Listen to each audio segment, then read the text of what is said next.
Don't be afraid of Uranus, the great awakener. Every 84 years, once in a lifetime. There's some people who like to correlate Uranus in astrology to Prometheus, who stole fire from the gods. The awakening of the Kundalini energy within the body complex. Get ready for a spiritual awakening. Next 7 years until 2033, the mutable signs, Gemini and Pisces and Virgo and Sagittarius.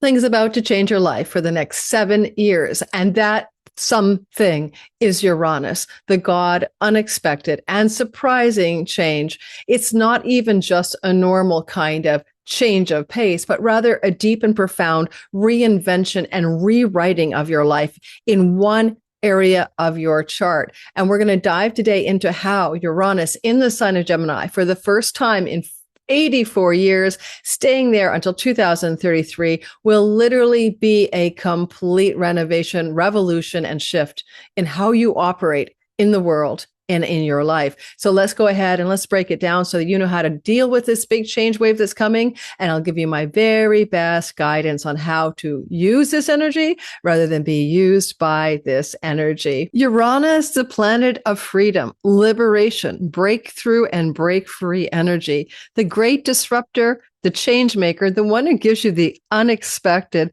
is moving for 7 whole years into the sign of Gemini. This is going to be a life-changing, game-changing, and for some of us, a once-in-a-lifetime transit. It's only every 84 years that he enters into this sign, and therefore, depending on how long you plan to live, it's probably, for most of us, once in a lifetime.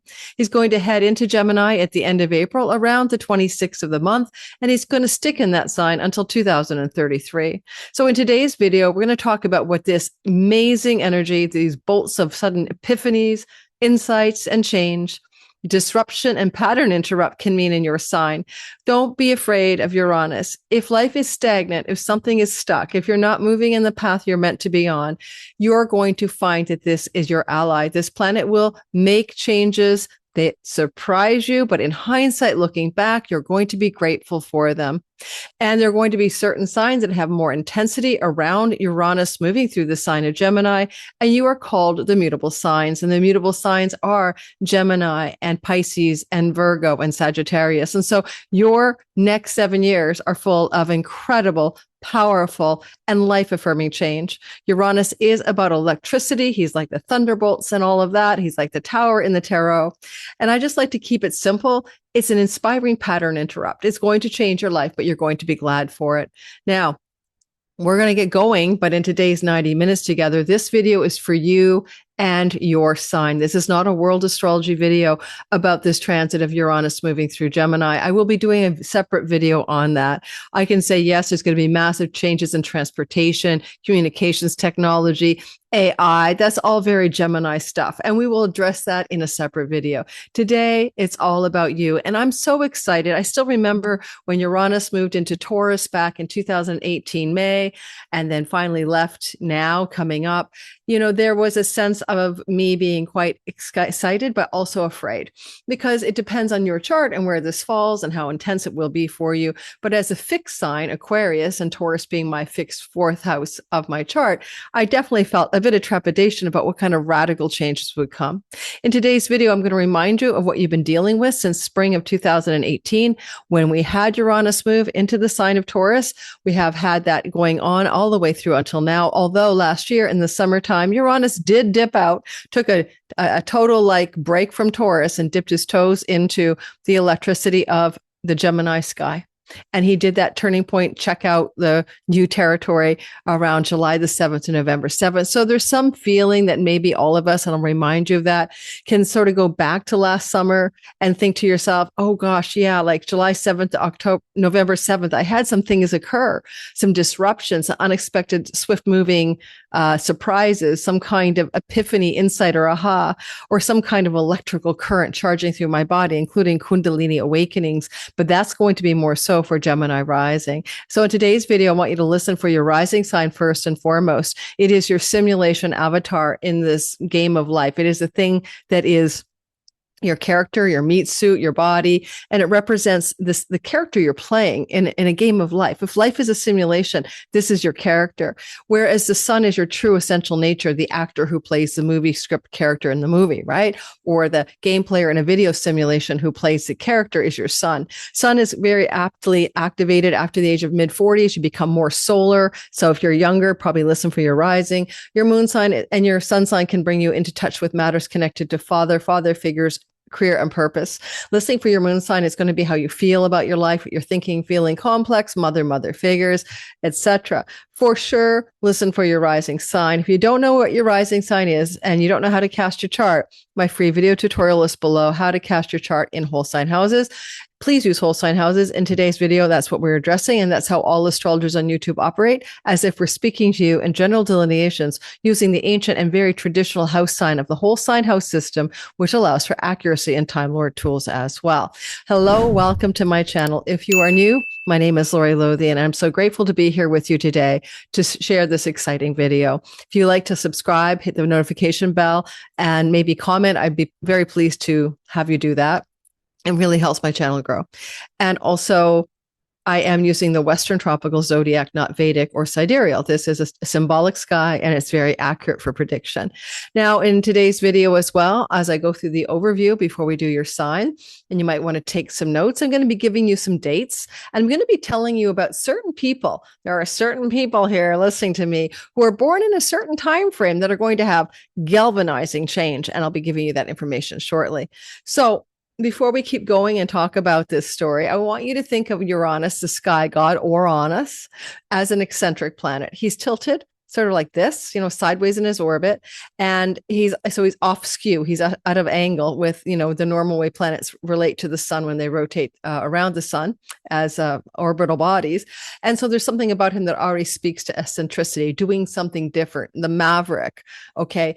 There's some people who like to correlate Uranus in astrology to Prometheus, who stole fire from the gods to give to humanity. Fire isn't fire. Fire is a symbol for spiritual intelligence, for the spirit of self-awareness and self-consciousness. If we were ever humanimals or just animals, then the spark of something lifted our consciousness to be self-aware and self-reflective. And we had the power of the gods to be self-aware and self-reflective, thinking about the past, the future, pondering the nature of who we are and reality as a man thinketh, So there's that's actually a New Age thing, but there's something about the spark of the divine within humanity that is connected to the Uranus story, your Uranus, the sky god. He's like that energy of the lightning strike that could hit the mud, the mud in a swamp and cause life to form, right? That kind of concept of spontaneous creation of life. Whether that's true or not, that's the archetype. In our reality, when we encounter Uranus in our lives, because he may transit over something in our chart, he may be crossing over our sun, moon, rising for sure. Watch out, Geminis, but he may be crossing over any of our planets by transit or by opposition or by square, by conjunction, where you're going to usually have something disrupt our lives. I mean, we'll find that things are going in a direction we didn't anticipate. Quite often, we feel a little bit blindsided, shocked, or just pleasantly surprised. And what's interesting about that too is that hindsight will look back and say that those are the most amazing changes ever. I'm so glad that happened to me. It was an important redirect. You will see in hindsight that you are glad for it. But in the middle of the chaos of change, disruption, unexpected change, exhilarating change, we often don't appreciate that. We get caught up in the idea that life shouldn't be this way. There are indicators of when you're going to have the biggest breakup of stagnation. So think about if something is stuck in your life so that you can have a breakthrough or a break-free element. And of course, we all know the old cliche, right? Break down to break free, break down to break through, or break down to break free. And that's true. That is true. The liberation and the freedom, the exhilaration, the rebellion, the, up leveling of the cracked pavements, the pavement that's got us stuck. So it's cracked wide open, earthquake energy, even that's Uranus. And yet it's pretty cool because we need that. Otherwise we all get, even non-fixed signs get stuck in a groove that's going to hold us back. So I'm going to give you a story. Just listen for a minute. Uranus is an 84-year orbit around the sun. Therefore, around the age of 42, we're halfway around the story, halfway around the place that Uranus set when we were born. We call that in astrology your Uranus opposition. And it's often associated with the concept of a midlife crisis. Now, if it's used well, It's like you wake up to a sense of your originality, your true self. Any stagnant autopilot parts of your life will break out and break free and break through. Things will change dramatically to wake you up. It is a classic wake me up call. And, when I had my Uranus opposition and I was in my, 40, 39, 40, 41, 42 timeframe when this was occurring, one of my favorite songs was Evanescence, Wake Me Up Inside. And I didn't know why. I knew I was having Uranus opposition, but I wasn't that deep into my astrology all of those years ago, right? Because now I'm 63. And so I was always obsessed with that song, and I would blast it, wake me up inside, because Uranus is an awakener, the great awakener. So it means, of course, if you're listening today and you are in your early 40s, like 40 to 42, you're likely in the middle of what you're going to find is a life revival, a wake-up call, a massive turbulent change, or you might be willing to accept the change gladly. It depends on your disposition. So to be very specific, this means you would have been born with Uranus across from Gemini. This is called a Uranus opposition, 180 degrees away. So therefore, to be born with Uranus and Gemini, you were born between February of 1981, all right, February 1981, and November 16th of 1988. So it would have been December of 1988. So if you're born between roughly spring of 81 and December of 88, you probably are going to be going through your Uranus opposition.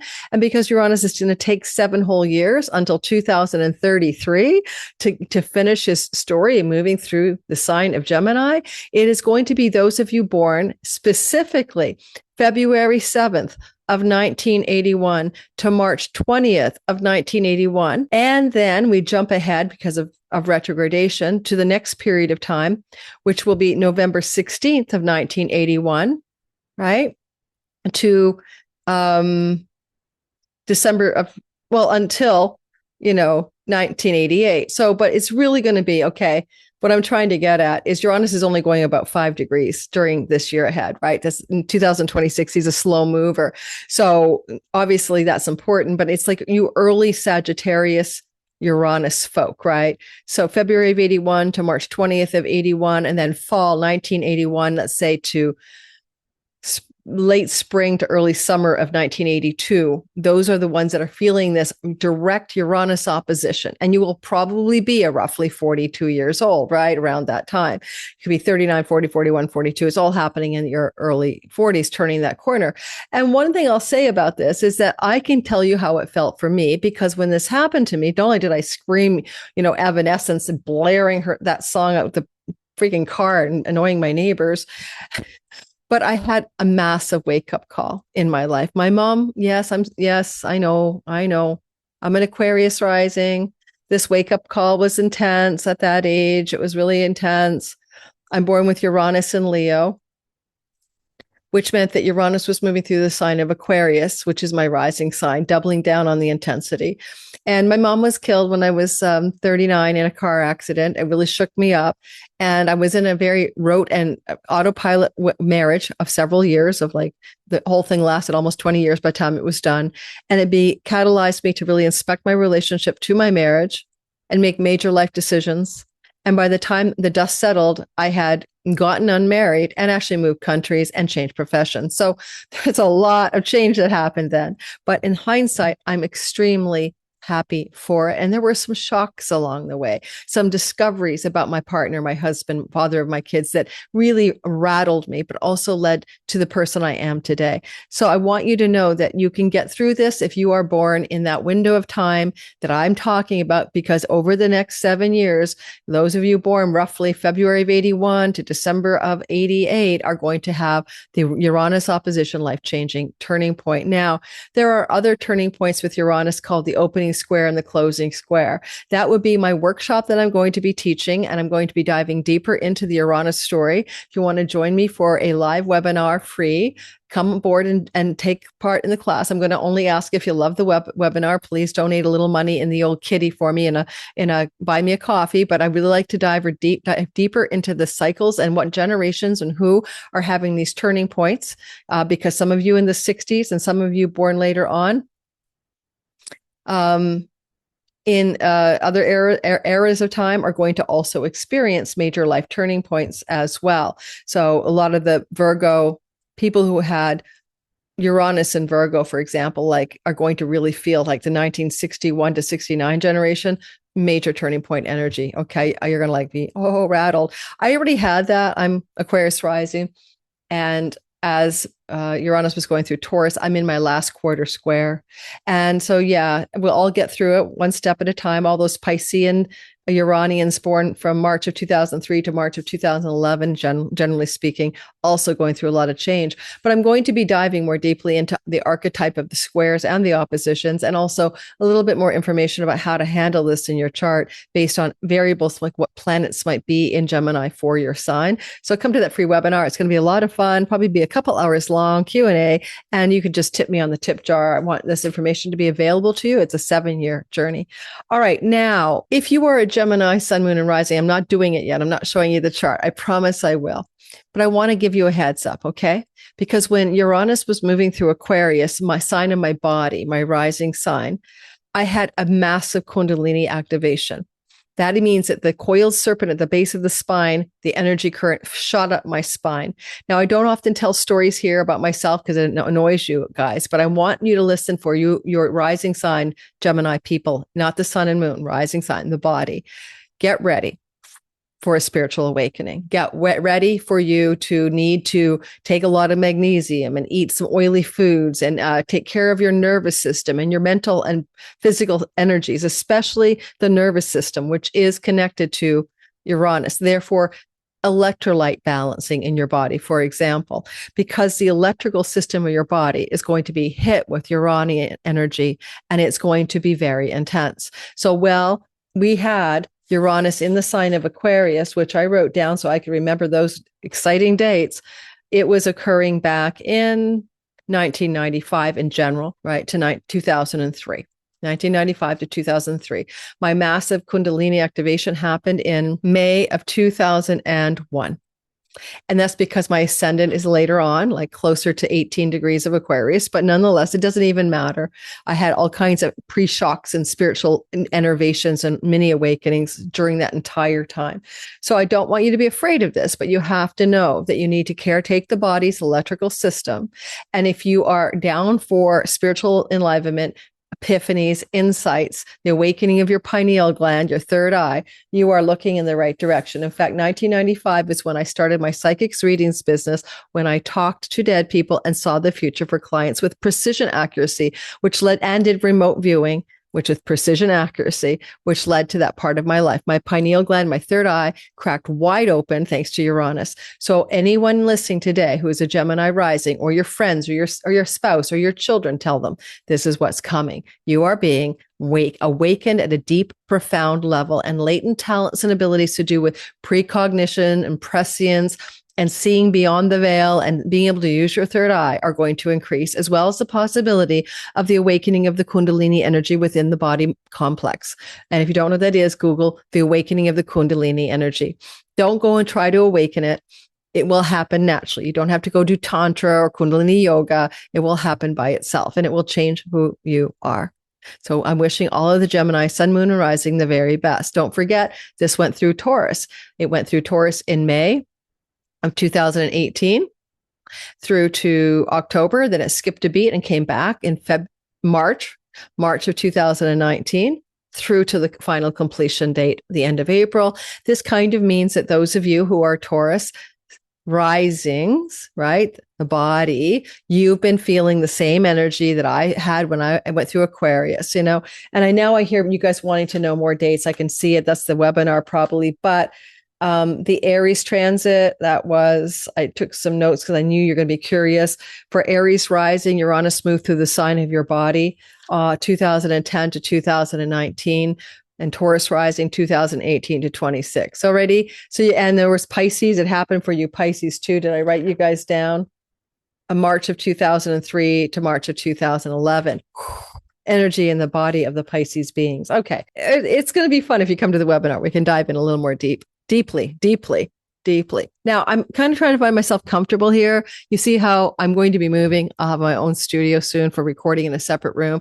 But this is because there's some cloudy, rainy day and there's some light in my window, and it's easier than setting up a ring light. So if I look awkward, I'm just trying to get this done for you in a place where you can see me and I'm not in a shrouded dark room. All right, now we're going to start going around the chart, and we're going to start with Gemini. That makes sense, right? They're having the biggest change. And we're going to wheel all the way around the chart in our time together.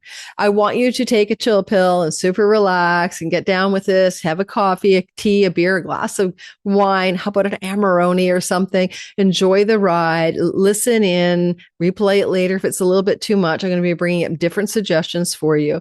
But, I can't do everything. I can't tell you what it means if you have planetary bodies in Gemini. You'll have to come to the webinar where I discuss that. Otherwise, this video will be a webinar rather than a YouTube video.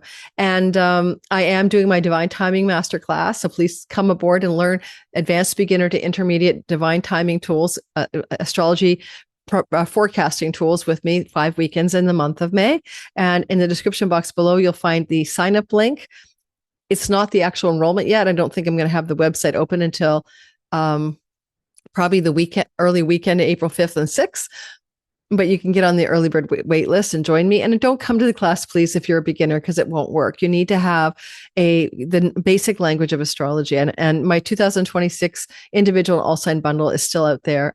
You get your 2.5 hour content by me. And again, more importantly than anything, than you buying my stuff, is liking my video and subscribing. That really helps the channel grow. YouTube dumped 2,000 of you down the drain last month, and they just say it's normal bot scrubs and invalid accounts. But then you email me and tell me, wow, I was unsubscribed.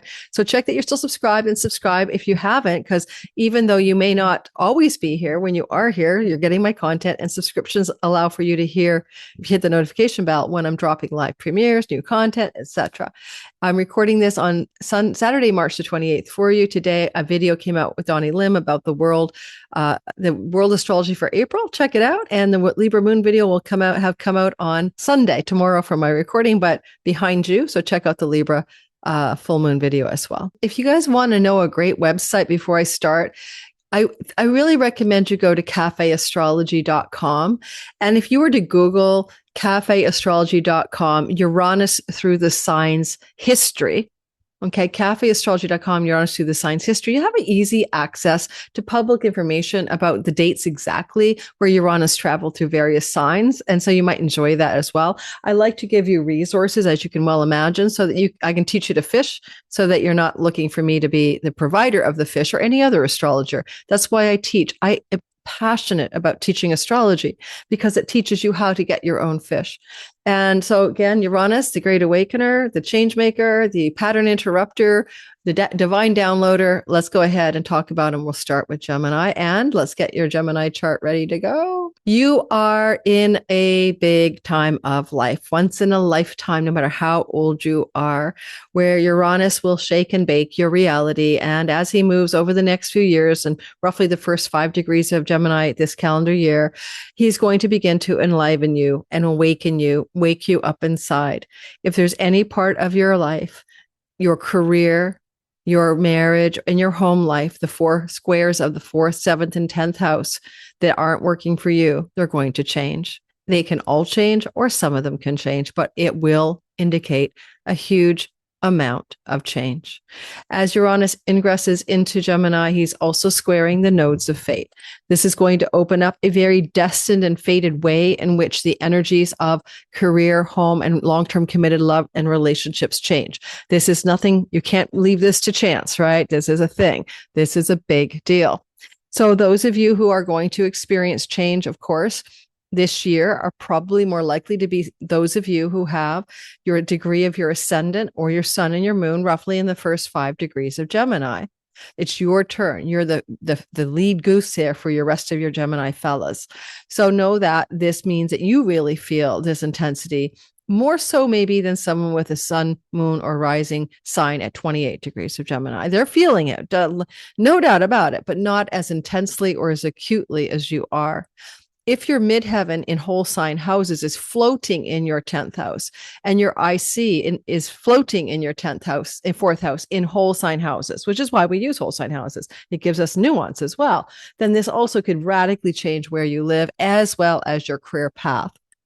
So, though, I mean, more so than just say 10th house, 4th house delineations. My sense of this for most of you is that because as Venus is sitting there to welcome Uranus as he enters into the sign of Gemini, that you are going to find this as an experience that's got some positive elements to it this year. This ingress can be a kind of a baked in mode as well for the next 7 years. It kind of highlight the vibration of Venusian change for Geminis. What does that mean?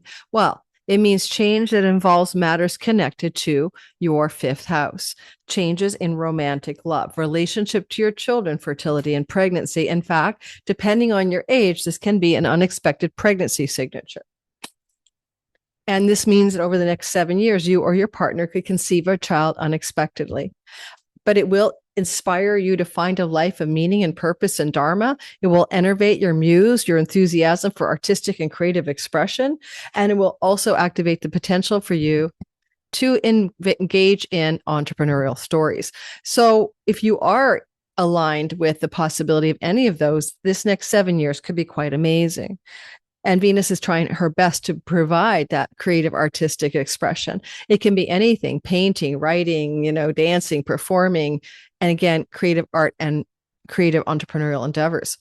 Because the 9th house is involving Pluto at 5 degrees, along with Juno, the goddess of marriage and contractual agreements, it's quite possible that you're also going to find yourself engaged in 9th house matters. That can involve publications such as book publishing, international success, and also things to do with higher education, teaching and learning, as well as foreign lands and distant shores, including foreign places and people, being quite important to you in exciting, exhilarating, and unexpected ways over the course of the next 7 years until 2033.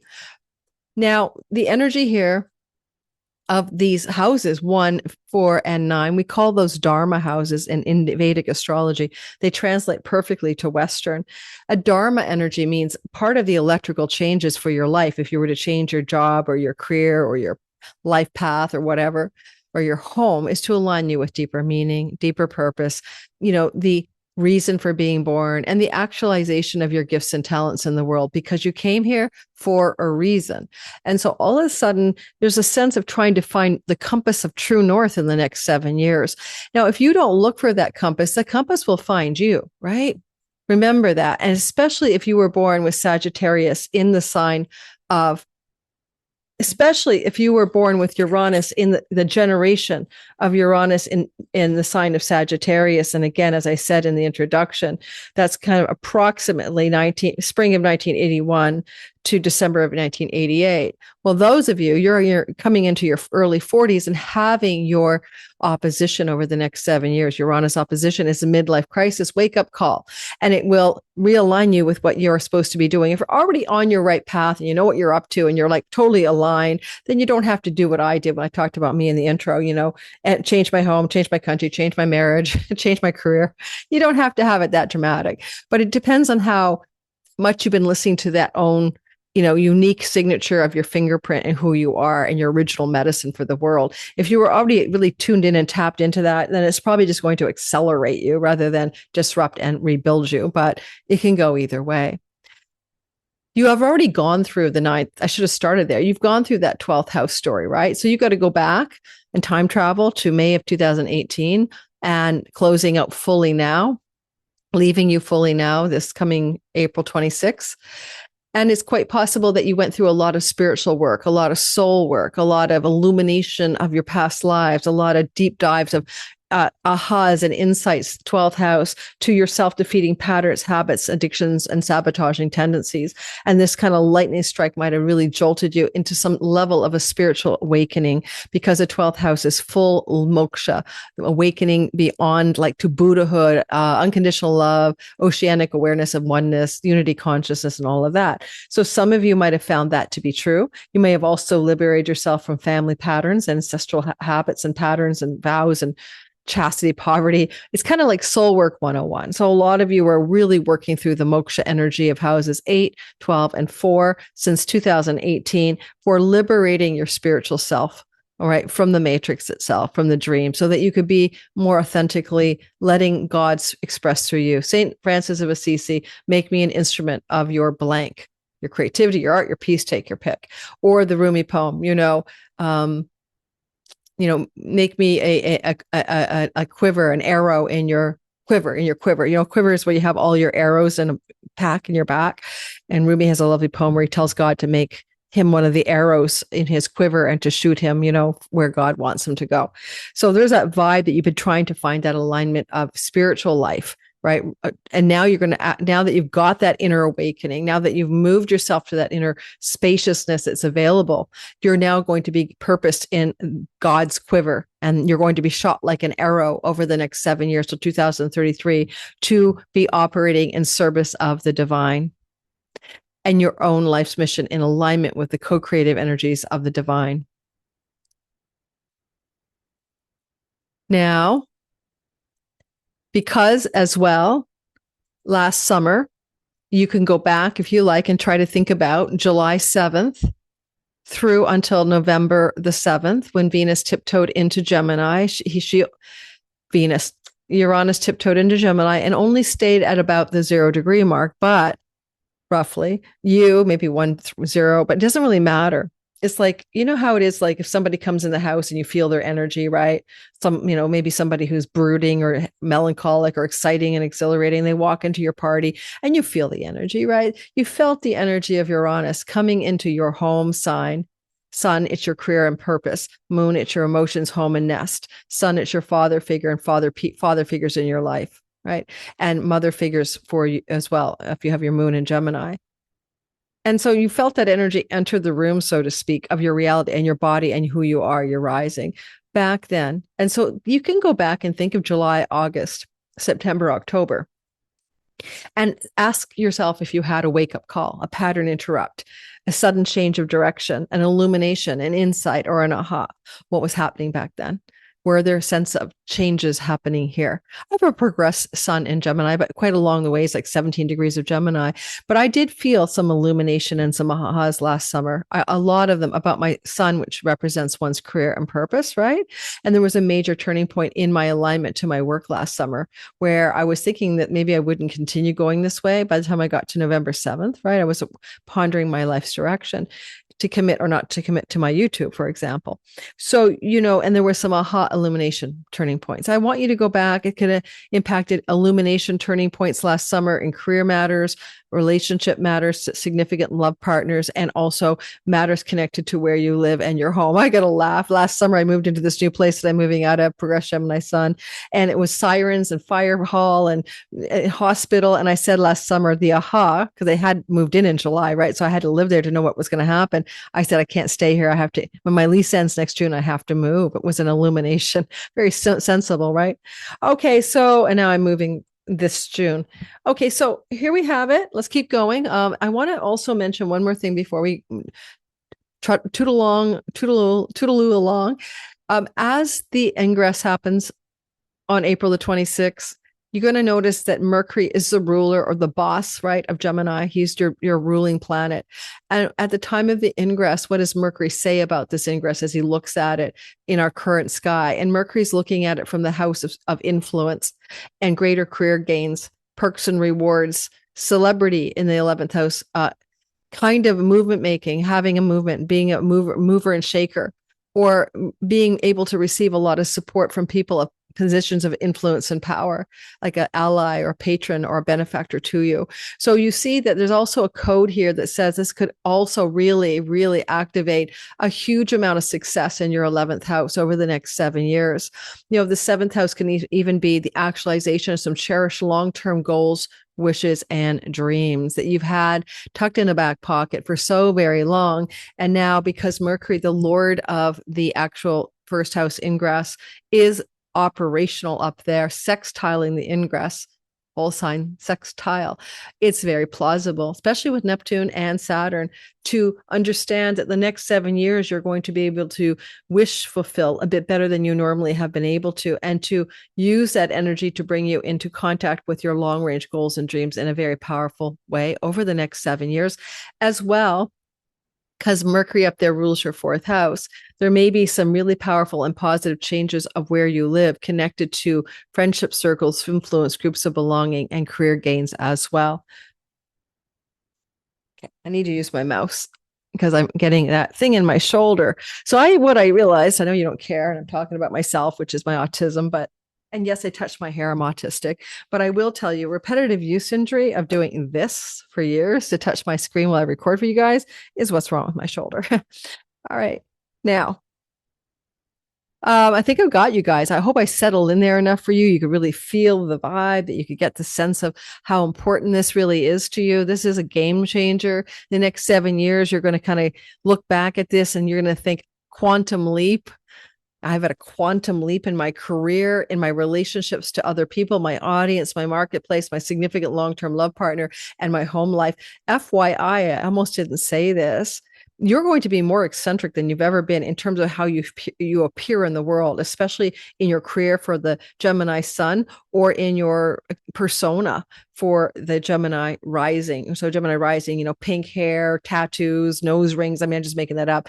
I mean, mohawks, I don't know. But how you look and how you appear physically may be very eccentric, maverick, and quite changing up in a very unique fly your freak flag way. But the sun is how you express in your career and purpose. It's going to be so very different and original than anything you've ever done before. And any long-term love partners that are going to find you in the 7-year phase are going to be attracted to that unique, original, maverick way that you operate, like a rebel with a cause, right? Mars and Mercury in the 11th house. You are a spokesman for a rebel cause change or something like that.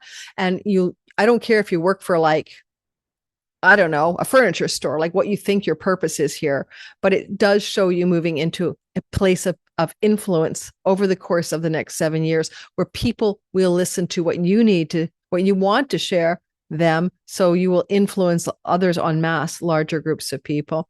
And you may experience a tremendous amount of increase of success professionally when it comes to the rewards of your work, the gains of your work.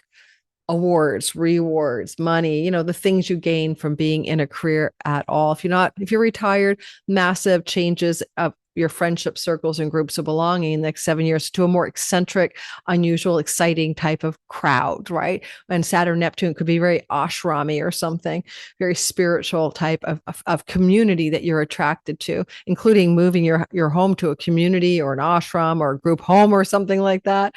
That kind of vibe could happen for some of you as well. Next, we're going to talk Cancer. I know which way the zodiac goes. I've only been doing this for 1,000 years. I was a Zoroastrian, if you didn't know that. But anyway, past life Zoroasters. They're very astute astrologers in ancient Persia. So Cancer, sun, moon, and rising sign. It is a time for you that's once in a lifetime.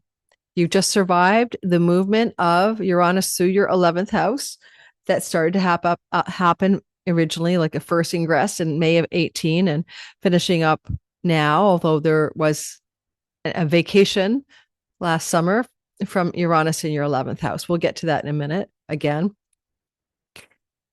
Quite often, like what's behind you, the fixed earth that's behind you was getting electrical shakeups like earthquakes. You may have welcomed it because you are in what we call a sextile to the shaking action. And so you may have thought to yourself, well, this is exciting or this is exhilarating. And you may not have resisted it. Now, Uranus represents technology, particularly AI, internet, and, IT and all of that stuff. And something? It's interesting because you might have gotten involved in groups of belonging and professional activities that involve technology. And if you'd never worked online before, you might have started doing something in the online sphere and all of that. I have a Cancer friend who ended up being involved in the AI industry as this thing began to open up her 11th house. Now, to survive that, you might have lost friendships. They may have just blown up around you like a detonation landmine. You thought that friend was true and blue and you could rely on them. They were a helper, a benefactor, an ally, even a sibling went older. And the relationship may have had a jettison effect. Like, it just like, it kind of exploded, or there was an illumination about the quality of the friendship and it may have ended.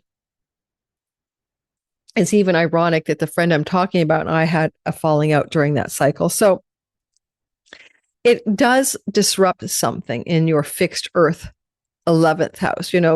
A lot of Cancers will keep friends for life, friends with your kindergarten, friends, right? You guys are fixed in the friendship circles, but Uranus would have jackhammered through there with electricity and said, no, no, no, no, no, no. Let's disrupt that. These are the ones we're not keeping for whatever reason. Maybe it's just the end of a karmic contract. Maybe they're not that good for you. Your relationship with a sibling, one older than you, also was behind you and may have been very much transformed over the course of those 7 years behind you. Now we're moving out of the 11th house and you're going to experience a 7-year trip through till 2033, the journey of Uranus through your 12th house, enlightenment stuff. This is something that could be go talk to any of the Gemini rising in particular. They've already experienced this illumination of Uranus in the 12th house. And this is going to open you up to spiritual awakening, whether you're looking for it or not. Okay. So don't be afraid of spiritual awakening. Spiritual awakening will, guide you through things, but pay attention to meditations and dream insights. It's good for illumination by digging into your ancestral line, looking at the ancestral stories and maybe kind of disconnecting and breaking free of some patterns there, as well as patterns connected to past lives. And this is a very third eye opening. It's going to open up the channels of the third eye connected to all of the moksha houses for not just spiritual liberation, but a more intuitive focus in life. So you're naturally going to find that your intuitive abilities are probably going to break open over the course of the next 7 years. If you go back to July 7th to November 4th last summer, did you feel any of that? Were there any sort of spiritual epiphanies or ahas? Did you have some kind of spiritual opening of some kind or a recognition about childhood patterns?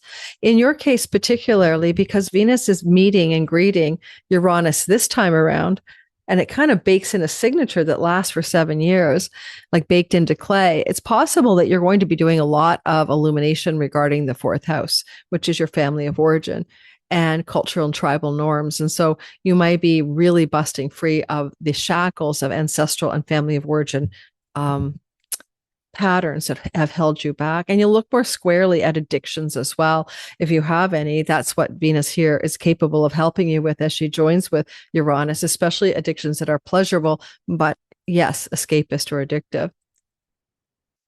You are also noticing that Uranus, as he enters into this part of the chart on the 26th of April, happens to very tightly flow to Athena in your 10th house. And Athena in this regard is very powerful because she is angular. And therefore, there's going to be something about the career and the work and the reputation space, especially maybe it bakes in for 7 years, but it might be very felt by you this year as well, where you want to move to authorship. Okay. I mean, Wisdom and Knowledge Athena is like the Library of Alexandria custodian librarian. She's either doing law or lawyerly things, or she's authoring things. And so she's also tightly intertwined in the charts of professional astrologers who use ancient arcane knowledge and wisdom to help people. And so these kinds of things become more lit for you and important. And because there is a North Node energy up in the 9th house of publishing and book publishing, flowing to Jupiter at the ingress, there's a possibility that some of you move into the industries of publications and publishing. But more importantly, it's about the deep illumination that you're looking for from the 12th house. If you're going to do any kind of movement in your career towards, say, publications, making new dreams come true, Mercury, the ruler of the ingress in your career space, the transformation of your career over the next 7 years is deeply, deeply sourced in spiritual energy and what your soul is calling you forward to do. You will only move forward when you have the lightning bolt of insight from that dream, from that synchronicity, from that meditative awareness. You're not just going willy-nilly here. You're using a deeper place to understand the direction to go. And you're going to notice as well that because Pluto the powerhouse is in your eighth house. And you can see there's like a miniature triangle forming with Juno. It's also about going really deep below the surface, connected to matters of the occult, mysteries, tarot, numerology, astrology, psychic abilities, talking to the dead, hermetic wisdom. A lot of you will be leaning in that direction accidentally. You'll find it becomes a preoccupation, curiosity, or interest. You notice that Venus is with Uranus, and that Venus is also the owner of your fourth house, right? Your Libra fourth house. It's very plausible that some of you are going to change where you live in the next 7 years, especially if your floating IC and whole sign house system is in the fourth house. And if you're going to move your home or change where you live, it's going to be in a distant place from where you currently reside. That you could have two homes, like a vacation home abroad or a retreat home in another country. But if you also don't, if a lot of people don't have two homes these days, it doesn't have to be another country. The 12th house is something like the distant shore. And so it's more like, okay, so you live in the west coast of your own country, like in North America, for example, you're going to move to the east coast or something like that. So it wouldn't surprise me if you don't have a major change of where you live off of this chart. That would be a very understandable and expected. Now the sun is shining in my face where it wasn't before, but we'll fix that in a minute. In fact, if your IC is in the fourth house, there is a 9 out of 10 chance that by 7 years' time, you're moving. And if you're a sun rising, Cancer rising in particular, and your rising signs in the first 5 degrees, look for a potential move this year. But nonetheless, we're still baking in a 7-year potential move to a distant place from where you currently live. So it's not the house down the street or a new neighborhood in your town. No. This is a much bigger story. Okay, you have to trust me on that. All righty. Cultivating pleasure in solitude for illumination to strike. Okay. Because, Venus here, she wants you to enjoy your alone time, your downtime, your behind the scenes time. And in order to do that in this chart, you will want to do that. She's going to help you do that. But you can also have this quite big bolts of an insight. You could discover something. You could invent something. You could be, I don't care if you're a scientist or an artist, you're going to have this kind of electrical current through you. Aha, epiphany, insight. But you need the solitude of the 12th house. You need the aloneness of the 12th house. And therefore, I'm giving you advice to cultivate pleasure in aloneness, right? Some people are afraid to be alone. If that's you, then you're not going to be able to get the best juice out of this, because while you are alone, you are going to be being illuminated with ahas all over the place. Okay. You may come into some wealth through inheritance in the next 7 years that helps you remove expenditures and expenses from your life and coast a little bit as well. That's another story. How you come into it could be spousal support, widowerhood, or inheritances. Now, this girl is going to have. So remember, guys, don't be afraid of the unexpected change that Uranus brings you. There's no way you will look back and not like this. I saw somebody make a comment on a Uranus video the other day by an astrologer I really like, and I'm going to invite her to my channel. And someone said, I barely survived the hell of Uranus in Taurus. I'm like, guys, maybe you don't have enough distance from it. Because it's not here to make your life hell. It's here to illuminate and to wake up and to enliven your life, not to make a living hell. I think it's just resistance to change that is the biggest problem with Uranus. People don't like it, especially fixed signs. All right. So that's what I got for you, Cancer, Sun, Moon, and Rising sign. Let me know how that rolls down your pipeline. Looks like some major changes in the career over the next while, but remember, you're sourcing it from the deepest level possible, and possibly some really significant changes in where you live. Those are very viable options for this sky. And I do like this for generating a nice little bolt of light through potential publishing and writing projects being very important with Athena, and also the nodes involved in publishing and writing. If that's been a part of your thought pattern about something that is meaningful to you, then I would encourage you to go in that direction as well. But the universe will show you the way.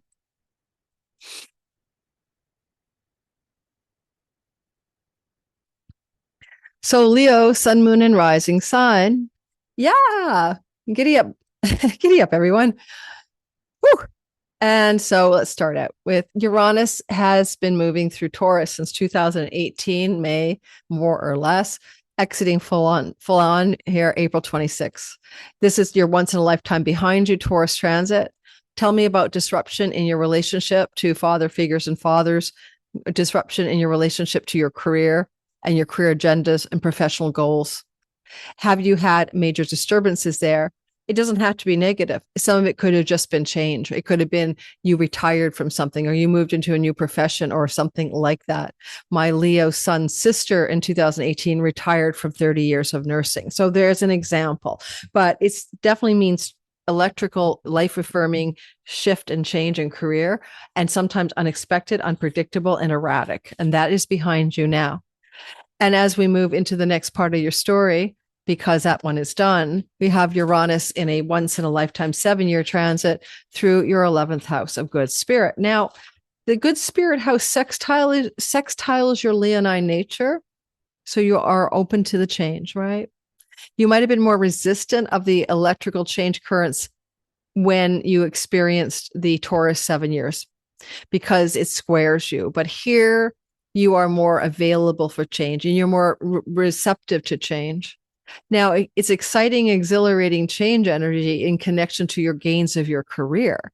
So because Venus is here and she's a wealth money goddess, hello, you're going to get more exceptionally exciting income or awards and rewards from the career itself. And you may radically reinvent in unexpected ways the career that you are choosing in this lifetime. Like the gains of the career and the long range goals and dreams you have for your life are both under huge electrical shifts of change, and Venus will bring you change. Good change.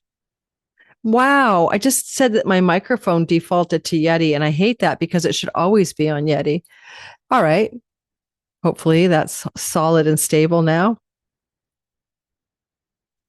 Your friendship groups and circles will change dramatically. And yes, you may lose some friends. Okay. This has happened to other signs before you. You're not the only one to go through this. This can be disruption in your friendship groups of circles and unexpected changes in them. So this is a story that could happen in the next 7 years. Your relationship to a sibling one older is enervating, exhilarating, and exciting and can dramatically change in its quality and tenure, especially because Venus also rules the house of siblings in general as the ingress. Your relationship to siblings in general, as well as a sibling one older, is going to radically redirect and change into new ways. Now, the new ways can be positive because Venus is benefic and she's ruled by Mercury. Mercury is the ruler of, in this picture, the story. It can involve a lot of change in sibling relationships connected to travel, connected to moves, like your sibling moves closer to you, you move closer to your sibling, or unexpected and exciting and exhilarating changes in your relationship to siblings connected to a shared spiritual ideology or dharmic meaning path together, right? There's sibling things all over this stuff. It's like siblings and you, sibling one older, two older, and one younger, and just generally siblings, major exhilarating changes. Now, this is a windfall house, the 11th house of pennies from heaven and windfalls, okay? And it's conceivable that you could feel like you won the lottery, that you could come into some money, not just this year, but over the next 7 years until 2033. Uranus tiptoed into your windfalls, pennies from heaven, sibling relationship, long-range goals and dreams and plans, friendship circles, gains of the career, 11th house, last summer, July the 7th. So if you want to compare notes, how did it feel? July the 7th and November 7th, you might have had some intimations or some early warning, advance notice of how this might play out for you. So look at the themes I've just outlined for you and tell me, did anything about those change in unexpected ways last summer, especially if your Leo sun, moon, and rising is in the first 2 or 3 degrees of Leo. Okay, more likely impacted you in with like foreshocks or teaser, trailers of what this is really about. But all of you Gemini, all of you Leos felt something about that summer July, August, September, October, that tells you what this is about. Now, I said disruption with siblings. I'll give you an example. It's not a big deal, but my sister Nancy's a Leo sun, and my other sister was supposed to come visit us and we all traveled there for this big trip we were going to take in a place. I rented a cottage in Ontario, and the sister disrupted the plan, the other sister, by not showing up. You see what I mean? Just not being able to come through circumstances in her life. It was an unexpected disruption. So you expect some disruptions with siblings in general, right? But maybe something like that last summer can give you clues about, don't expect things with siblings to be predictable and straightforward. Let's keep it that simple. Now, Mercury is ruling the 11th house story and the windfalls and pennies from heaven. Let's keep that in mind too. Yes, of course you can have that. And with the North Node, it looks kind of inheritancy or spousal money through separation and divorce, or inheritances or widowhood. Yes, those themes are there, or even unexpected money from legacy wealth and members in your family, or inheritances. So yes, but again, it feels like a windfall. It doesn't feel like a tragedy. So you're welcoming it, or you're not resisting it. Like money's coming to you in unexpected ways. Your career can take off suddenly. You can get popular public appeal or celebrity or fame or great influence all of a sudden out of the blue over the next 7 years until 2033. Especially because Mercury ruling this ingress also rules your money house, right? And he's with Mars, which is really good as a signature that some of you might become very commercially successful. And it might point you towards professorship, academic environments, book publishing environments as well. And finally, purpose and meaning. Again, Mercury, the Lord of the ingress, bakes in a vibe that says, can you focus on a meaningful, purposeful life? And I'll give you some rewards. I'll give you some windfalls. This is a weird sky because if you're a single Leo, you might end up in a very exciting, exhilarating, long-term love relationship with commitment, power, and wealth, but connected to a friendship group and an eccentric type of relationship. What do I mean? Well, it's exciting, but it can be so many things. I mean, it could be that you know, it's just not your type.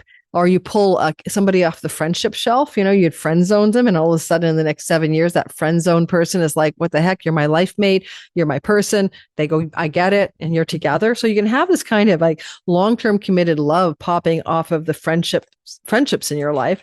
People you've disqualified because they're just a friend. And don't be surprised if that happens. I mean, really don't be surprised. And that includes childhood friends in this chart. Without explaining everything, just trust me on that. Venus rules the third house of childhood friends. So you're really looking at like taking a friend off the shelf and becoming married to that person. That's a potential thing that could happen to you, especially friends you had in high school, elementary school, even kindergarten, but just friends in general, becoming life mates. Okay. All right. So those are kind of bizarre stories, but it could happen. The other thing is that this is a comma house. This means that you're really focusing very strongly here on the idea of this will give you an accelerant regarding your desires, your wishes and goals and dreams, what you want in life. The I want factor is electrified, exciting, unexpected new directions in your wantingness, things you thought you wanted, you don't want anymore, things that you do want are surprising you.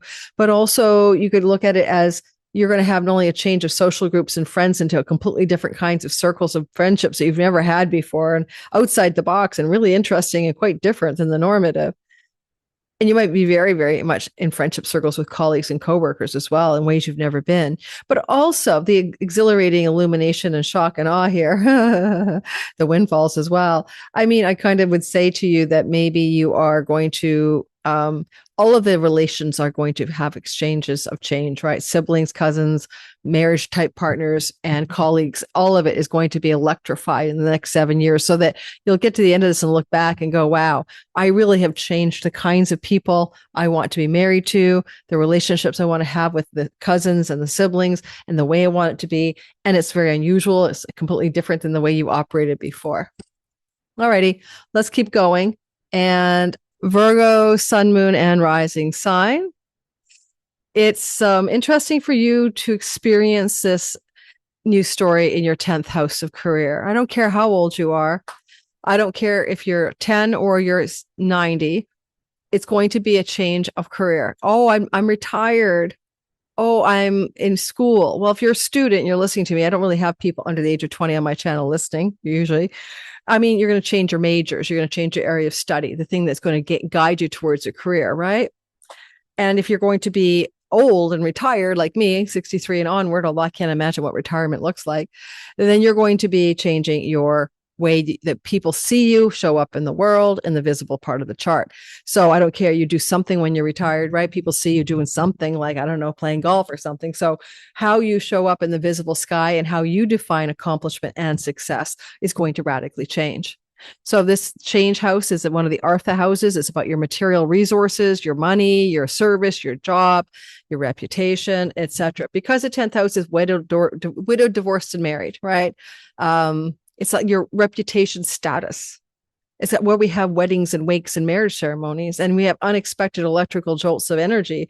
It's quite conceivable that means you're going to have some major changes in some of those social standing quite significantly, right? Status changes could occur in unexpected, exhilarating, surprising ways. Now, don't forget, because this is angular and, it's squaring you, it's going to feel intense.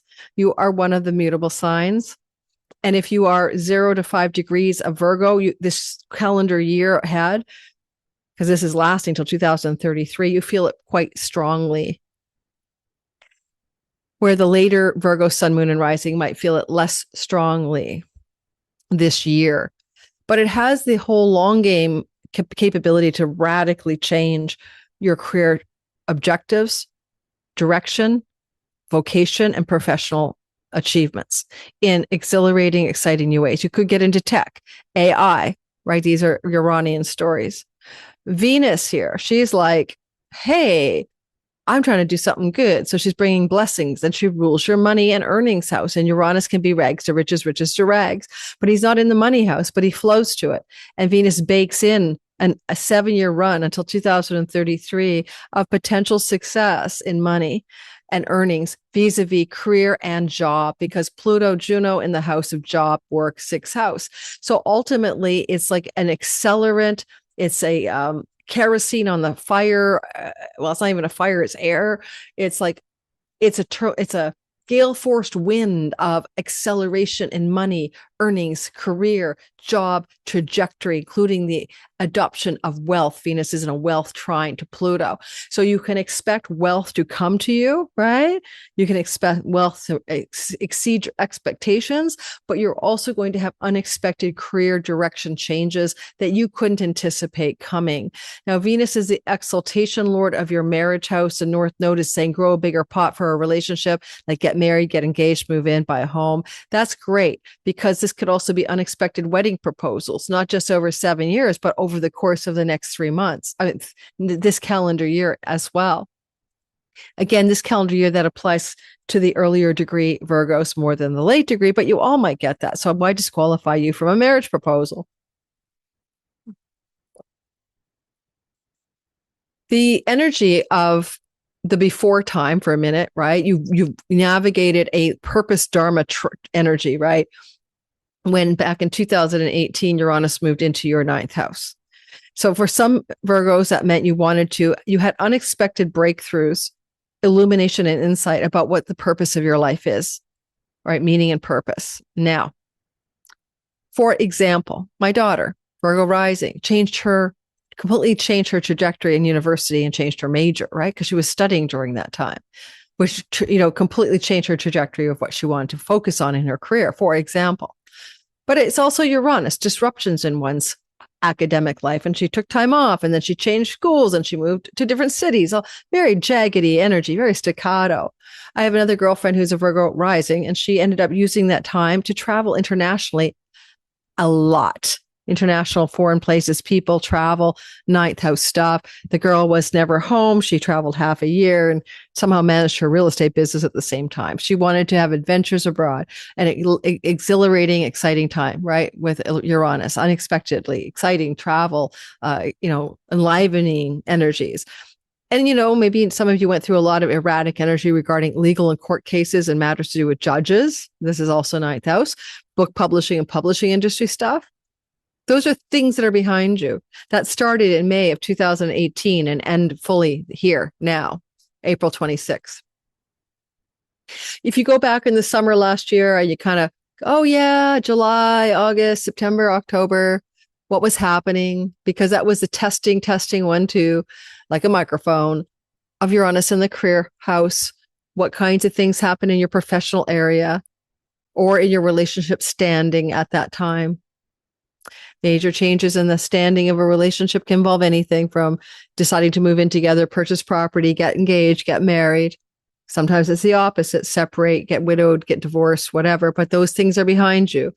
Those things that happened last summer, they could have had intimations of it. I apologize, July, August, and October, up to October.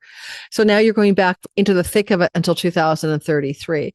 I don't think you're going to have one career between now and 2033. It's highly unlikely because Uranus brings pivots and wild, erratic changes. He's very eccentric and maverick. So you've always thought, oh, my career is going to be X, Y, Z. Well, good luck on that idea of what you thought you knew. I don't think what you thought you knew is what you're going to experience. Okay.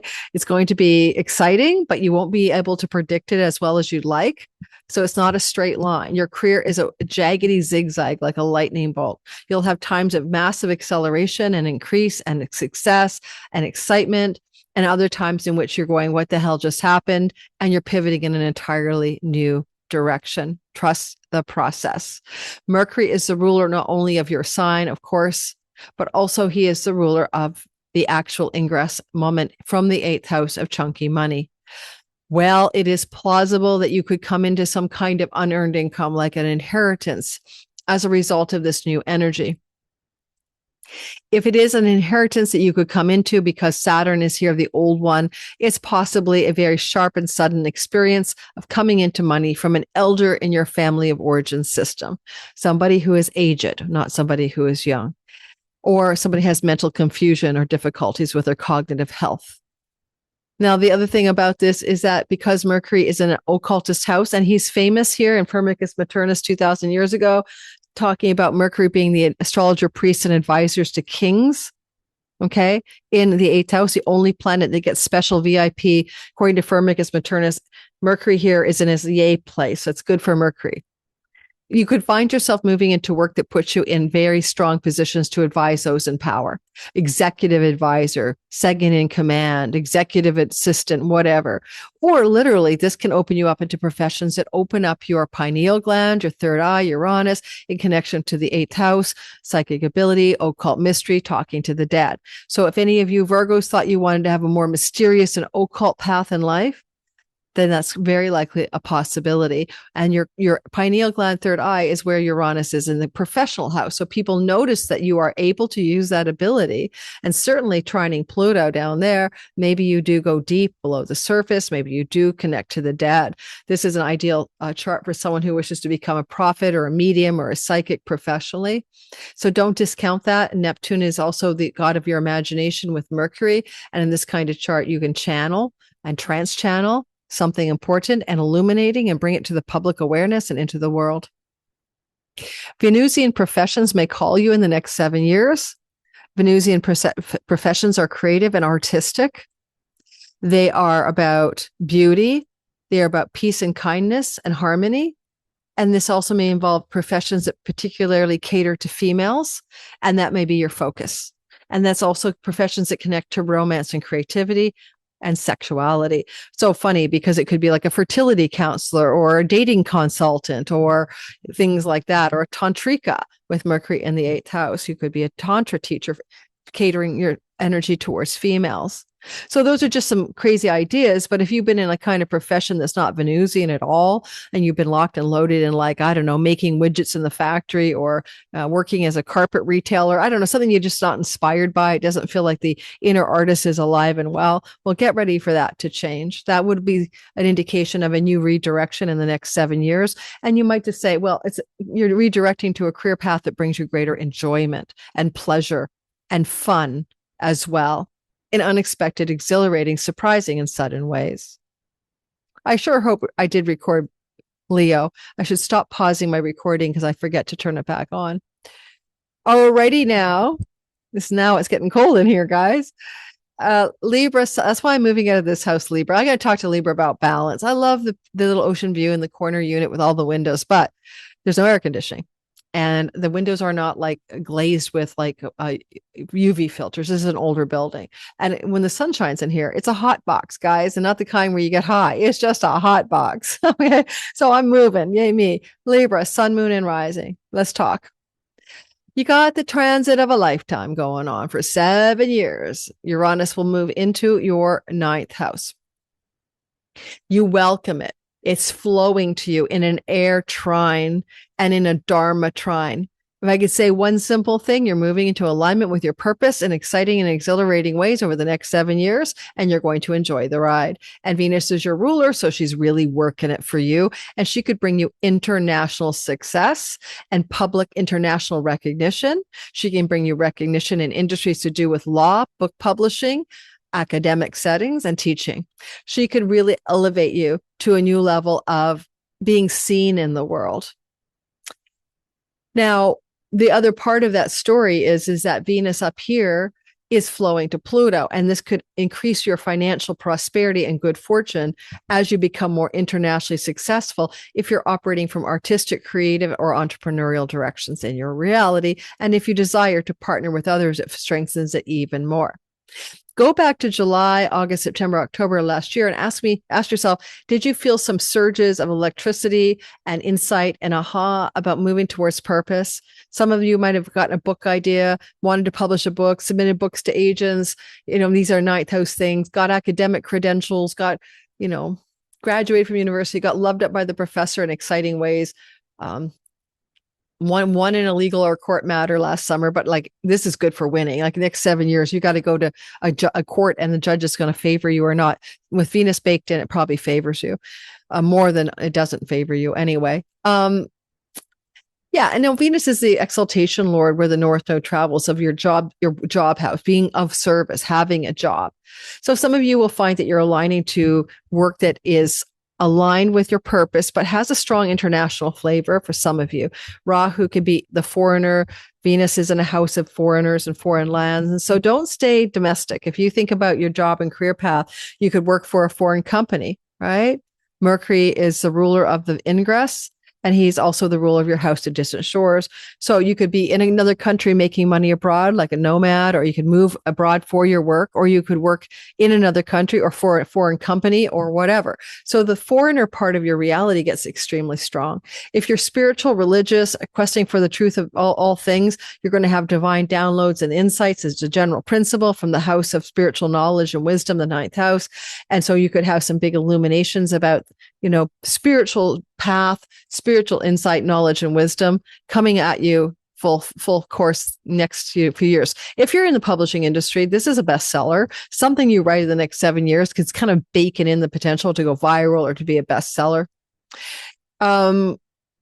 And Mercury, the ruler of the 9th house ingress, is in the house of the audience and marketplace. He's like your publicist. He's like your agent. He's like you getting out there and speaking in public or putting yourself out there. So there's a lot going on with that. If you're single, this can bring you a powerful new relationship connected to foreign people, foreign places, and foreign lands, but also people that the outside the box. Like, I would never be with that kind of person. Not my type.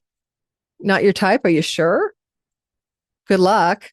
Because that is like unlikely to be true. I mean, you could end up in a long-term committed love relationship that's powerfully transformative, that goes to deep depths of intimacy, but also that it looks nothing like you ever wanted to imagine you be in. Gemini's double-bodied, and it could lead to a relationship with a foreigner, but it could also lead with Mercury in the 7th to a relationship, same-sex marriage, same-sex relationship. Or if you already had same-sex relationships, now you're looking to go hetero. Like, it's crazy ass outside the box. Let me just tell you. Oh, never say never. Talk to me about it 7 years from now and tell me about your hetero life going gay or your gay life going straight. Let me know about it 7 years from now, because it's about the relationship, the commitment, and the depth of intimacy, not the gender, sexual genitalia that's causing this to happen. It's something much more profound and deep than that.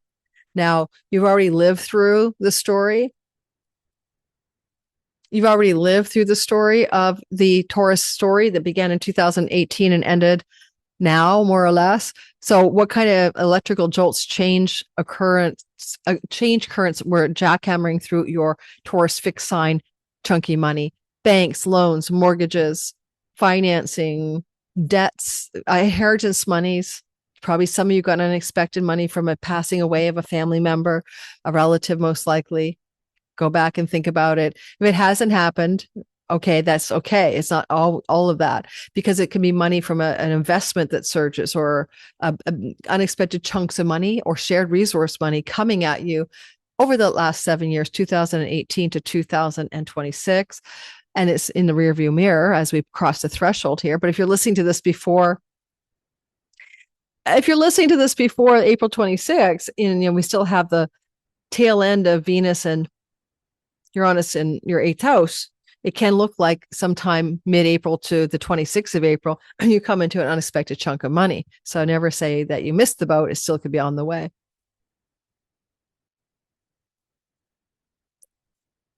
Now, one last thing about this before we move on. Grandchildren. The 9th house is a house of grandchildren. The 5th house is a house of children. And because you may or may not already have grandchildren, right? So it all depends on your age. This could be a period of 7 years where there's excitement because unexpectedly grandchildren are emerging. And Venus is a fertility goddess, right? So it doubles down on that. And Mercury's with the Lord of the house of conception.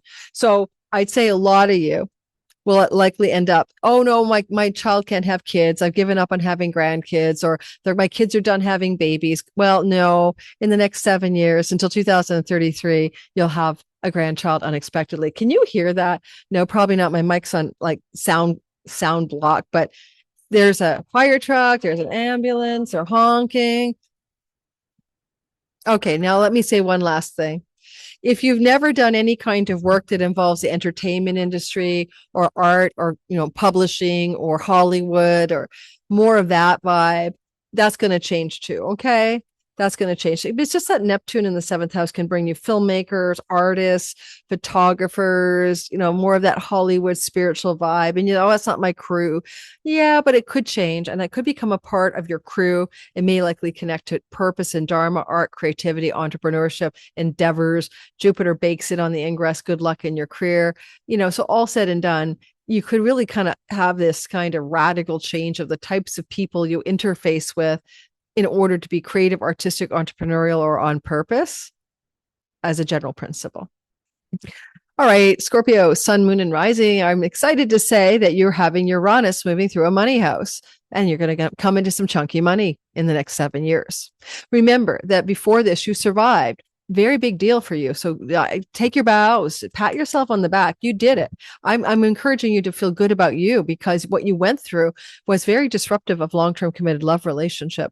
And if you were in a marriage type relationship during that time, and what I mean by that, since 2018 May, Uranus to now 2026 April, this has been like the kind of thing that could entirely have split you apart from somebody, because the key is freedom, right? Now, ideally, it would be interdependence versus codependence or highly independent energies in a relationship, but Uranus would have upset the relationship dynamic, and particularly even in a longer relationship, given your partner an urge for freedom. And my Scorpio sun and his woman almost broke up. She traveled the world. There was a tense time. They've been together for 13 years. Now they're married.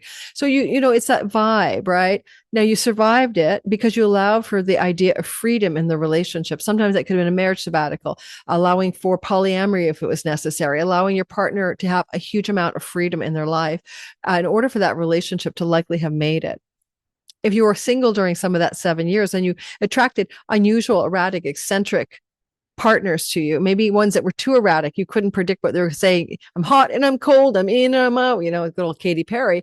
Or maybe it was just like they're erratic, right? You just can't predict what they're going to do next. And that's not your type either. And what the hell am I doing here? So some Scorpios went through that as well. Or you could have had unexpected breakups that just shocked the bejesus out of you. A Scorpio friend of mine had that happen. Husband just walks out after 20 years with a girl in his employment, which is not that shocking, but it's shocking when it happens to you and you don't see it coming. So those shocks and disruptions in the 7th house, angular, could also have disrupted where you live, major changes of location in your home, and disrupted elements of your professional endeavors, your 10th house. That's over. That's behind you. Take a big sigh. You're done. Last summer, Uranus from July 7th to November 7th tiptoed into your 8th house, where it electrifies your finances that are not belonging to your earnings. So, for example, an investment in the stock market, you sharehold, money from spousal separation agreements, divorce, inheritances, money from a surge of money, a tax rebate, insurance payouts, money that comes in a surge or a chunk that you don't expect, Uranus. Begin to intimate something last summer, July, August, September, October. You might have felt a vibe. You might have said, oh my God, that's unexpected. I unexpectedly refinanced my home. I unexpectedly got a restructure financially. Something about those things may have occurred. Now, don't forget, you got this guy here all the way through to 2033, and Venus is co-present with him as he ingresses, waiting for him. And she's money. She's your money goddess. There's two things that can happen in the next 7 years. Unexpected chunks of surges of money coming to you from property sale, inheritance money, spousal separation and support money, money shared by you and a partner in business or love, and the in-laws. Okay. And here comes the money. Now, Venus is a sex and love god, exalting your romance house. And this is the house of infidelities and secrets to do with love.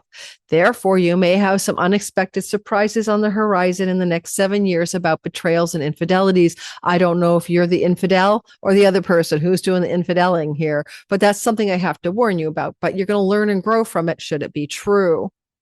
Because Pluto, a wealth god, is in a flow to Venus with Uranus on the ingress. It bakes in for the next 7 years a kind of vibration of the potential for inheritances.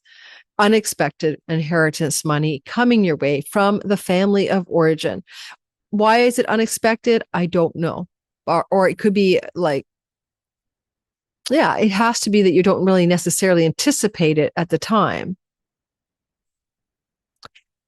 And if you're spiritually inclined to awaken from the matrix and understand the true nature of reality, this is a moksha house.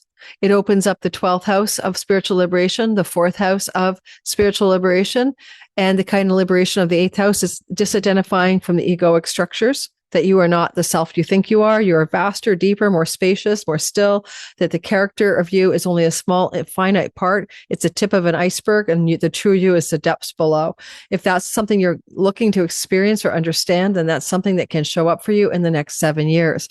A surge of unexpected, spontaneous spiritual awakening. Go read Adi Ashanti's book or get the audio, Spontaneous Awakening. That's what you could have happen.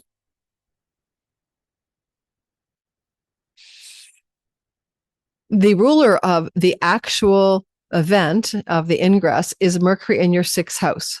Unexpected surges of debt relief, ways that you can completely eliminate debt from your life, or money owed to you returning in unexpected, exhilarating ways over the next 7 years, as well as massive changes that you don't expect or see coming connected to your health and turning your health around in unexpected ways, but almost with Neptune there, like miracles, right? Like the miracle healing of a health challenge in the next 7 years.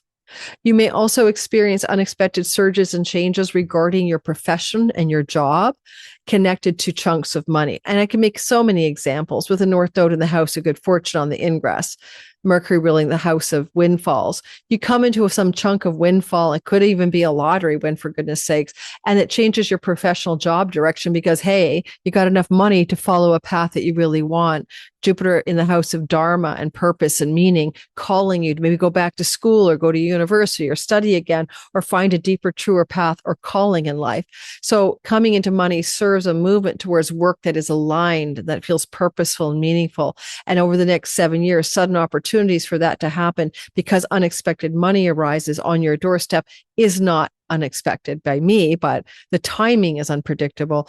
God will tell you the timing. Don't ask God to do it now when God's busy finding the perfect time for your surge of financial success that allows you to liberate towards a more meaningful and dharmic path of work and service in this world.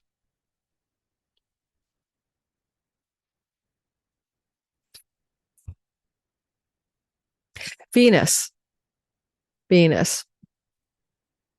She rules your 12th house. And that's past life stuff. And it's dharma. And, she flows to the 4th. So major shifts of comprehension, understanding, insights, and revelations around your childhood, your ancestral line, and your own past lives. You're really initiating a 7-year junket of soul work and spiritual illumination, and even the uncovering of secrets that have been buried in your family of origin, including secrets to do with money. Okay. Now, I'm not promising you a rose garden, but you could find out that old great Uncle Joe had a fortune that he buried under his pillow, and you're going to get it. But it's like almost hidden money or lost wealth in the family history and ancestry might surge to you almost like in a karmic rebalancing, right? So if you have ancestors who had it and lost it kind of thing, maybe that's a story here. It's almost like the treasure chest of Pluto from the ancestral and family line wants to surge as a chunk of money your way. Literally, you inherit money from someone like a sick elder who's got cognitive decline or something. That's the sixth house stuff. Or it's even more metaphorical, like past life treasure and bounty, past life karmic merit, money lost and not recovered by a family ancestral story. Like they had to leave the country because there was a war and they left all their possessions behind, it's like, the internment camps of the Japanese in World War II. American citizens were put in camps for 4 years, but also lost their property and land. You can't make that up. It's horrible. Well, if that happened in your family system, you almost come into money to redeem the system. It's like a surge of karmic rewards for the stuff that was lost in the ancestral line behind you. So if that makes sense for some of you, and you can see that pattern in your family of origin, then you might be relieved to know that you might be the lead of returning that money to the system through you, as you, by you. Sagittarius. So don't forget, we started with Gemini. So I'm going pretty slow. I realize this is a long video. Rightio, we'll keep on keeping on. Sagittarius, sun, moon, and rising sign. Now it's cold in here, but it's okay. That's why Lori has a blankie, because it was hot and sunny, and now it's cold and chilly. All right, let's get going. All right, 7 years of experiencing the Venus transit through your sixth house starting in 2018 May, and more or less giving you a lot of unexpected changes in job and work and profession, right? Starting in 2018. However, it could also had unexpected challenges to your health, and it sort of took you blindsided you, and unexpected directions related to debts, rental properties, and pets. So my ex-partner, my ex-husband, who I'm very good friends with, one of the two, he and I had a dog together who was only 6 years old and died early because of an unexpected illness, right? Like a rare illness. Or, lots of changes regarding your debt situation. You owe money, and then now you owe nothing, and then you are poor, and then you're rich because your debts are eliminated, that kind of thing. So massive erratic ups and downs there. But that's behind you now. No more of that up and down. It is ended. It's completing itself. It is done, although there's a grand finale leading up to the very tail end of that, which is on the last few days of the 18th to the 26th. You could have a grand finale on those themes. But then we have the new story. Now, this is not good if you're married. It's not bad or good. It's just not easy because Uranus is disrupting the marriage house. Okay. It's already happened to Scorpio rising. Now it's your turn. 7 years till 2033. Those of you in common law or long-term committed love or real marriages are going to find that your partner wants a lot of freedom. This could lead you to have a marriage sabbatical, be polyamorous. Your partner may want to be independent and free. And therefore, if you give them space, it could work. You could find it, just say, okay, fly, be free, but I'm here if you want, if that works for you. If you are single, then you're going to attract unusual, erratic, different types of people that you've never been interested in before, including the potential of moving from heterosexuality to gay, or discovering you're bi, or finding yourself, moving from gay to straight. Like that kind of disruption can be here as well.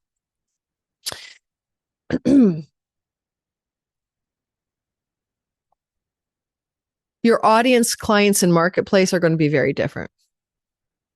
And you could have very great success in the internet world and the digital world, reaching out to audience, market, and client place for whatever professional activities you do over the next 7 years. Venus is saying, when she meets Uranus, meets her there, hey, I want to translate some of this energy over the next 7 years because I'm baking it in. I want to translate it to the exaltation of the fourth house, meaning some really important changes in your home life can occur unexpectedly and suddenly, including moves to foreign places with Rahu down here. And that's true for the next 7 years. If your Sag, Sun, Moon, and Rising is in the first 5 degrees, you may feel some of this stuff right away this year ahead for the rest of this year. But you all have this potential over 7 years. And Venus is also particularly likely to translate this energy to your 11th house, which can really radically change your long-range goals and plans. The gains of your career can find completely new forms for success, including rewards, awards, celebrity, influence, and money, changing the direction how you do that in unexpected and exhilarating ways. And Venus herself here is trying to bring you something good, right? She's going to like try to soften the blow, so to speak. But you had Uranus here July, August, September, October of last summer. And if you were in a relationship, it might have felt very fragile. It might have felt very disrupted somehow. You may have been shocked by something going on in the life of your partner or with your partner. Or you might have met somebody last summer completely outside the box and not your type and experimented a bit.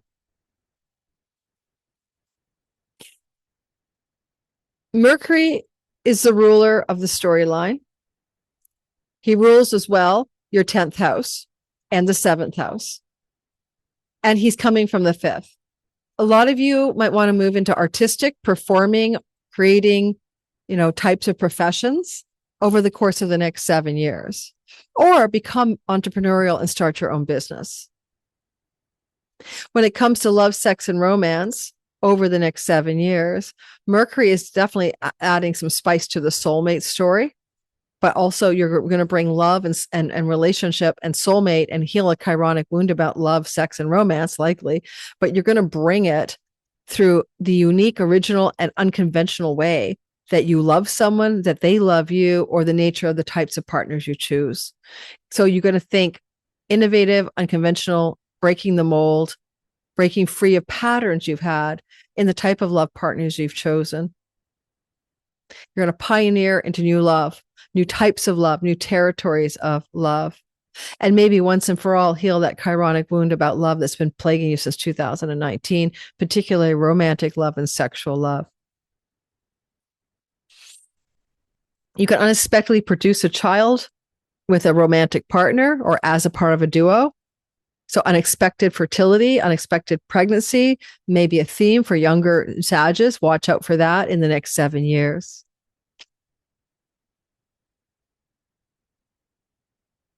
Changes of home, changes of relationship status, and changes of profession. So divorced, married, widowed, changes of profession, changes of home. Those are all on the menu for the next 7 years. This is angular to you. You are mutable. This is going to be a big deal. You're going to really feel it. If you were born, if you're 42-ish, give or take a few years, I talked about this in the beginning. You were born with Sagittarius Uranus, right? The dates again were back in February 7th of 1981 to March 20th of 1981. You had Uranus in your sign, and you are experiencing a direct opposition last summer and right now, July to November, and now again, Uranus opposite your Uranus, particularly February 7th of 1981 to March 20th of 1981, as well as those of you born November 16th of 1981 to probably about February of 1982 last summer. And now you're in a direct Uranus opposition. Again, wake me up inside, evanescence, go watch my introduction. Jolts of electrical currents, Kundalini activations and awakenings, changes in your marriage, changes in your relationships, changes in everything, because Uranus is opposite your natal Uranus.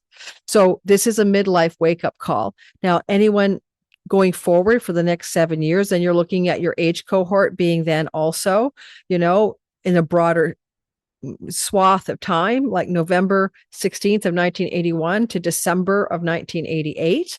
Those of you born in that window of time, this is your opposition. This is your wake-up call. This is your midlife crisis. This is where if you're not on your path, you get jolted on it. If you're on your path, you get accelerated on it, right? And that's why the joke, the midlife crisis is always, the guy in his 40s, is going to get a hot rod car. The woman is going to go off and have an affair, or the guy too. I mean, whatever. We just need to disrupt the pattern of our lives. So that's the group of people. You are experiencing a major pattern interruption. It's as powerful for you as it is for the Gemini rising sun and moon, because they're having it in their sign. You're having it in a house opposite your sign. But you guys, and I gave you the dates. I just, but you're going to experience this as a very powerful time if you're a Sag and you're born with Uranus in your sign. Uranus with your sun, Uranus with your moon, Uranus with your rising sign, right? I'm talking about those of you who are like literally at those ages I gave you already. Big energy changes here for you. That generation, roughly 81 to 88, end of 88. Okay, so it's a big deal. Your whole cohort is being electrified. You're like going through one big collective wake-up call. I think you guys are millennials, right? I think you're called millennials, if I understand it correctly. You might be millennials, right? Yes, you are. You're millennials. I believe you're millennials. I don't think you're Gen X. But whatever you are, you guys are big electrical shock waves for humanity right now because of your Uranus opposition. You wake up. And the rest of us get to follow your lead. So I love it for the actors, the politicians, the influencers, the people who are of that generation could be the ones who are going to say, we're not fighting and going to war and killing our kids for this stupid war. Alrighty. You're of the age where you will have had children more than likely. You'll be in your 40s, right? Late 30s, early 40s. You guys are the wave for humanity. You've got electrical energies to see the truth, to jolt, to be a maverick, to be a rebel, to be a protesting unit, to break free for the humanity. So I'm like really encouraging you to dive into that, get out of your stayed job, your stayed home, your boring relationship, your career path that's sucking you dry. That you guys are, the next 7 years, you guys are chugging out radical, electric, rebellion, innovation, maverick energy for the world. So you are our people. We are counting on you because you were born with Uranus and Sagittarius if you're born in the ages I just gave you. Alrighty.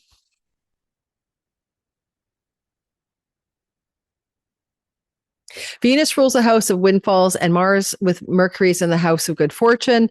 You may have some unexpected windfalls, but likely occurring maybe through other people who come into your life, including relationship partners, clients, audience, and marketplace. It could feel like you have such good fortune and you're so damn lucky that these intersections of destiny bring you greater financial excitement, acceleration, and increase in ways that surprise and delight you over the next 7 years.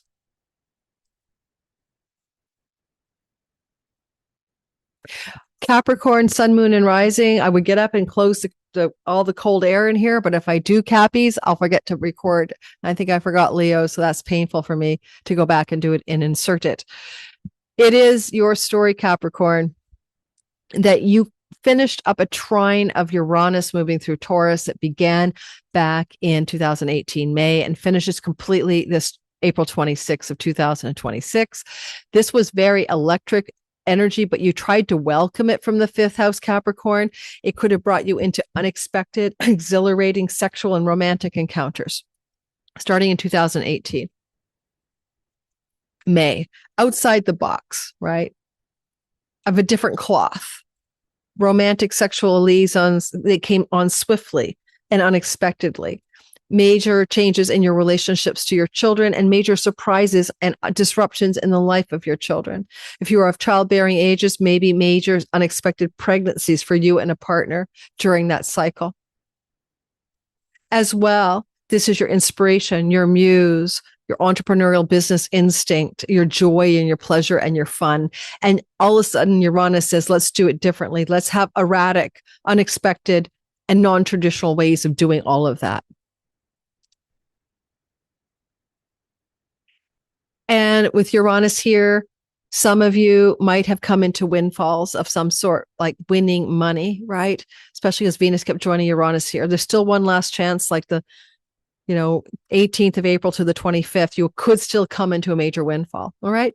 But I'm just saying you could have come into chunks of money. And when I say windfall, it doesn't have to be a lottery ticket, right? It could be an inheritance, getting more money than you expected, not expecting the inheritance at all. I mean, just, surges in your stock portfolio, just unexpected ways that good fortune financially found you.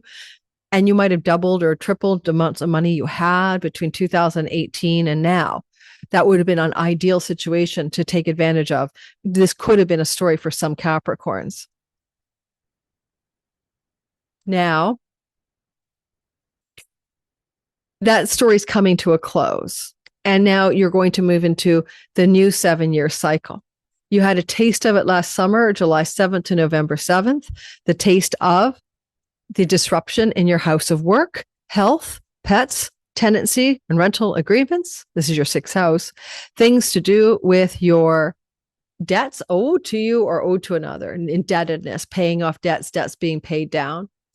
It's quite possible, therefore, you're going to experience for the next 7 years sudden surges because of Venus's co-presence at the ingress, surges of wealth that allow for the repayment of debts owed to you that you get back unexpectedly, or surges of ability to pay off and down debts. There may also be unexpected developments regarding pets and domestic animals, and unexpected, exhilarating, exciting opportunities to rent properties as a landlord or as a tenant. And Venus is trying to bonify this to make it really positive, right? She's trying to bring something good from these surges. So it should be okay for you. You're so happy that this strange animal showed up on your doorstep and you adopted it one day, or that you got an opportunity to rent a palace for a fraction of the cost.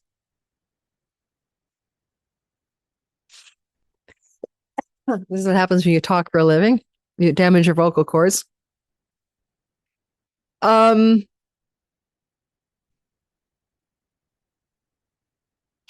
Now, conceivably, you begin dating people in the next 7 years that are completely outside the box. The precursor to commitment comes from the 6th house, not the 5th. Romance and falling in love is the 6th house, and you date and precursor to commitment in the 6th house. The types of people you date are going to be completely different than the types of people you've normally gone into romantic interest with, basically. Okay. You could also come into an unexpected love story connected to your endeavors in your profession and work, because Venus rules the 10th house of your career. Unexpected love through your career and your work, job, professional energies. Yes. Venus and Uranus flow to Pluto on the ingress in your money house. Unexpected surges of income connected to the Artha trine of your 10th house, 2nd house, and 6th house. Come to my webinar, everybody. I introduced it at the beginning. We'll tap into that a bit more. So it looks like you could be coming into professional success in unexpected ways. It also increased your wealth. But because it's all very Uranian, it could be about using the internet or technology, but it could also be very different, unexpectedly different, creatively and unexpectedly different from any other way you've ever made money before. And Venus is very artistic and creative. So it may be artistic and creative ways of making money. This is ruled by Mercury. Mercury is sitting with your ruler, Saturn, in the 4th house. So 4th house is where you live. Chironic wound since 2019, trying to find a home of belonging, a place to live and fit in this world, not really connecting to where you live for a lot of you. So what will happen here is that, to me, Mercury, because he's with your ruler Saturn in the house of property, land, home, and real estate, Mercury will surge out something, right? Surge out something connected to your home life and your professional life. So one thing is definitely some changes of home, potentially in the next 7 years, that you don't really necessarily expect. Maybe even to foreign lands and countries because of Mars. And that's a long story, but trust me. And Mercury also rules your house of foreign lands. So you might move quite far away from where you were born in order to find a home, but maybe also that would be rental property home based on where Venus and Uranus sit, rather than buying and investing in a home over the next 7 years. You might like the freedom of being a tenant or a renter, or rent your home out and gallivant around the world to adventure. You could also notice that you have Athena, the goddess of knowledge and wisdom, who's often connected to authorship here. So, and Mercury ruling your publishing house, some of you might become invested in writing something that you wish to author over the course of the next 7 years, and having a surge of success that you didn't expect coming from that in your work life. If you're authoring something, the 4th house could be authoring in and from the home, or about things to do with life in your childhood, or things to do with your ancestral line. But there's something about the Athena piece there, especially with Saturn, Neptune, crafting a book or something in and from your home, with Mercury, ruler of the ingress, and also the house of book publishing, maybe hinting at that for you. So if you've always wanted to craft a book, especially if it's got a little bit of the Saturnian element to it, which is like advice, guidance, practical use, 10 tips, highly habits. What is that? 7 habits of the 7 Habits of Highly Effective People, or one of those books. Like, you're giving guidance, really. You're not, you might give you pioneering guidance, but you're not giving people fantasy books likely. You're giving them some information that they could use if you're writing something tangibly useful to them. And quite possibly, because you go back to last summer, you had a little flair for this. What was happening July, August, September, October, when Uranus ingressed into your sixth house? Like, really go back and think about the vibe. Were you thinking of renting a home? Was there changes that are unexpected with job, work, pets, debts, dating? If I was you and I had this thing going on here, Venus is the exaltation lord of the house of writing. I would look at starting to write something, communicate, set up a website, go on social media, do something that puts your message, your communication into the world. And Uranus is the lord of the house of, the internet stuff. But you can also, pen it, like a book on a computer, and one day it could go into the world more broadly. It's possible that you'll have a sudden surge of money connected to a sibling in the next 7 years, and especially if there's debt owed, right? Sibling owes you something, and an unexpected surge of money from a debt recovery connected to cousins and siblings, both of those cousins, siblings, etc. All right. Hopefully that's useful for Capricorn, Sun, Moon, and Rising. Come to my deep dive webinar and learn a little bit more. I think this could wealth you up, but it's definitely not looking like a lottery win to me. Looks like it's through your work and livelihood. All right, Aquarius, I'm one of you. I can't believe it. We have 1, 2, 3, 4 more signs to go. Well, I'm definitely on a leisurely talk mode here. All right, Aquarius, Sun, Moon, and Rising sign. It's definitely a picture perfect world when you get the muse fired up like this. If you are artistic, creative, or entrepreneurial, then when Uranus hits the 5th house, and it'll be here for 7 years, you are going to be muse driven. You're the muses shouting to the high heavens at you, and you have original, inspired, inventive, and maverickly positive outputting of your inspired muse. Your muse is jacked up on innovation and breakthrough energy. And on top of that, Venus is there and she says, let's roll with it. Let's be artistic, creative, inspired, and let's have fucking fun. Excuse my language, because Venus is the enjoyment factor in the house of enjoyment, pleasure, and fun. So all of a sudden you're exhilaratingly having fun. It's something creative, artistic, or entrepreneurial, while at the same time producing wealth and power from it. Pluto in your sign, likely from liaising in partnerships and collaborations with others because of Juno. Now, on another note, if you're single, you could meet somebody who's rich and you want to marry them. That's because of the, Pluto-Juno combination. And yet they're outside the box, and it's somebody type-wise, it never has been your type, right? But you're going for it because this is really calling you in. Like, I'm in love with this person, but boy, they're different from anyone I've ever been with. Again, I talked about this for other signs because of Gemini rules the sort of bisexual energy, and it can be hetero, bi, or gay, or whatever. There may be some mutability in the type of relationship you find. For a heterosexual rising Aquarius, you could go for same-sex love, or vice versa, flip it around. The energy here also says you tested the waters last July on innovative romantic love, right? Outside the box, of course, that could involve polyamory and all that stuff, or kinky sexual encounters, sure. But you tested that last summer, right? July, August, September, October. Like, love that defies boundaries and breaks the rules is basically the story. So how did that work last summer? So my ex-boyfriend became my best friend now, and we had a summer of best friendship last summer, living together as friends only. You see what I mean? So that's what I'm trying to say. That's outside the bounds of the normative. In fact, Gemini rules sort of like the mercurial element of friendship. This is Venus, ruler of your 9th house, of publishing books, of international success, of foreign lands and people, and of academic environments like colleges and campuses and universities, as well as legal and court situations. She's in the house of good fortune, and you have the potential for good fortune and legal and court outcomes in book publishing and international success through your creative muse-inspired direction, as well as potentially educating yourself again and going to university or college to learn something in the next 7 years. Mercury is also participating from the third house as the Lord of Venus. And he says he's in a writing house, communicating, sometimes marketing and selling and teaching. So marketing, selling, writing, communication, teaching and communicating, online social media world as well. And Kahum, fun, joy, enjoyment, exhilaration, and pleasure tied to unexpected erratic change. Now, if you're of childbearing age, unexpected pregnancy will haunt you for 7 years.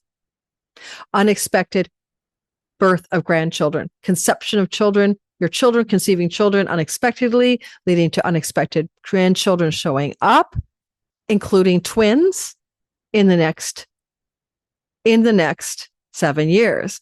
My daughter's dating a guy with twins in the family, and she could get unexpectedly, well, they live together. They've been together for 6 years, but that would be an example of that. Now, the other thing I want you to notice is that you also live through the fourth house story. I have to give everybody pats on the back. Me too. We fix signs. We live through this. Oh my God. I moved starting in 2018 till now so many times and unexpectedly. My landlord sells the house. My girlfriend lets her apartment and changes her mind at the last minute, needs to move back in, and I have no home. And, you know, I moved to Montreal and then found that the tax rate in Montreal was excessive. And I moved back to Vancouver because it was crazy. And so I've had erratic, unpredictable, unexpected changes of home constantly. I have had so many homes since 2018 May. So let's commiserate. I was watching Chris Brennan and talk about it one time and called it the nomad transit. So I've been a nomad. I've changed my home a lot. There's been disruptions in the home, who I live with.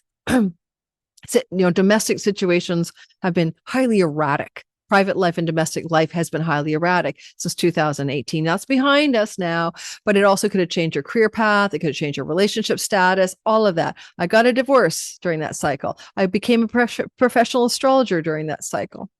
And by the way, Uranus rules the internet, and I made an internet business happen from my home. So yes, some of them were disruptive. Moving my home constantly was disruptive, but it was exciting and exhilarating as well. So I don't look back at it with regret. I really don't. So there's that thing behind you guys, right? Relationship changes, career changes, home changes, upsets, erratic, unexpected redirections. That's behind you. But I want you to go last summer. It's mostly behind you. There's a last surge coming through the sky till the end of till the 25th of April. If you were to go into last summer, July, August, September, go back and see how it felt to have this Dharma alignment begin, because this is your fifth house. It activates Dharma, meaning and purpose in one's life. It activates your natural gifts and talents that come from your being born to your family that you inherited, or even from past lives. So you are now very acutely aware in sudden insights and breakthroughs of gifts and talents you naturally hold, and you're likely to express them freely with excitement. And you could be a mode of discovery to find out you have gifts and talents you didn't even know you had in the next 7 years, but also to align with purpose, creativity, and the meaning of life will be a major theme in the next 7 years, with Pluto purposing you, transpersonal willpower moving through the sign of Aquarius. It is about aligning with your Dharma and your purpose. And you'll see that to be true as the 7 years unfolds. Mercury rules this from the third house of writing, but there's major changes with sibling relationships, particularly one younger and two younger. The sibling one younger, two younger, but also just siblings in general. Massive erratic shifts, but they should feel positive because Venus is bonifying the ingress. So it's exhilarating and massive and exciting changes in sibling relationships for sure. And with Venus's position, it could involve travel and siblings, or even domicile and siblings, like maybe moving closer to your siblings, or a sibling moving closer to you, or even living with a sibling, or these sorts of themes are very intense for you in the next 7 years. Venus exalts your earnings house. She's going to bring slashy rises, like flashy. The North Node is trining her and Uranus. Sudden, exciting increases of earnings, like jolts up, like a stock market, hyperbolic upward increase of earnings, right? A little rags to riches can go on here. Not the other way, because Venus is in the house of her joy and she's powerfully placed here. And she's flowing to the North Node where she squares it, but she's talking to the North Node that's in her exaltation house. So like I could say to you, there will be some unexpected surges of increase of money if you're following your Dharma path, your meaning in life, your muse, your creative, artistic, or entrepreneurial in particular. Okay. And Saturn is the lord of your sign, and he's with Mercury in the third house. If you're single, you're going to come into new love relationships because you're traveling. You're in an educational setting, maybe, or connected to your neighbors and neighborhoods stories, like meeting someone in the hood. So single Aquarians look for love that way. If you're already married to somebody, you get experimental in the next 7 years in the bedroom. And you start doing all this stuff you always wanted to try. You'll get outside the box together. You might go try polyamory. You might try kink. You might do this and that, threesomes. You're going to play around a lot more. Like your sexual romantic life becomes like a playground or a sandbox for you and a committed love partner that you're already with. Because if you're not with someone, that's not true. Then you meet that person that brings that excitement to you, and you begin to also be more experimental and more original, inventive, and breakthrough in your sexual energy, in your romantic life as well. All righty.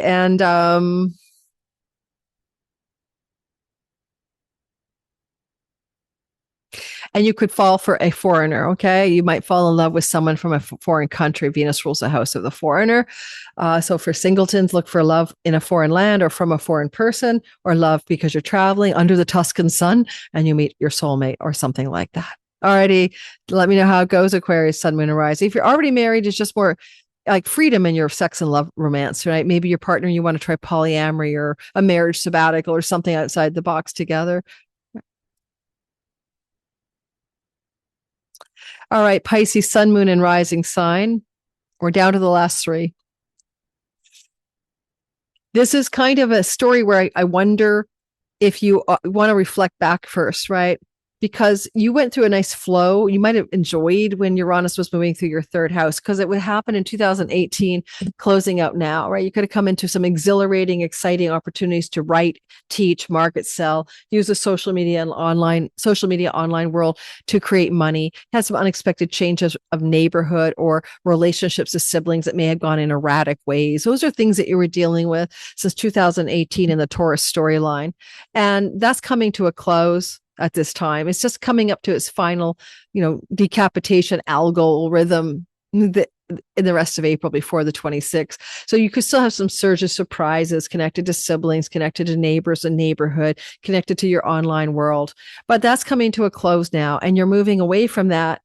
And it would have been interesting if you were a writer too, writing, communicating, marketing, selling, and surges of originality, invention, and unexpected developments there.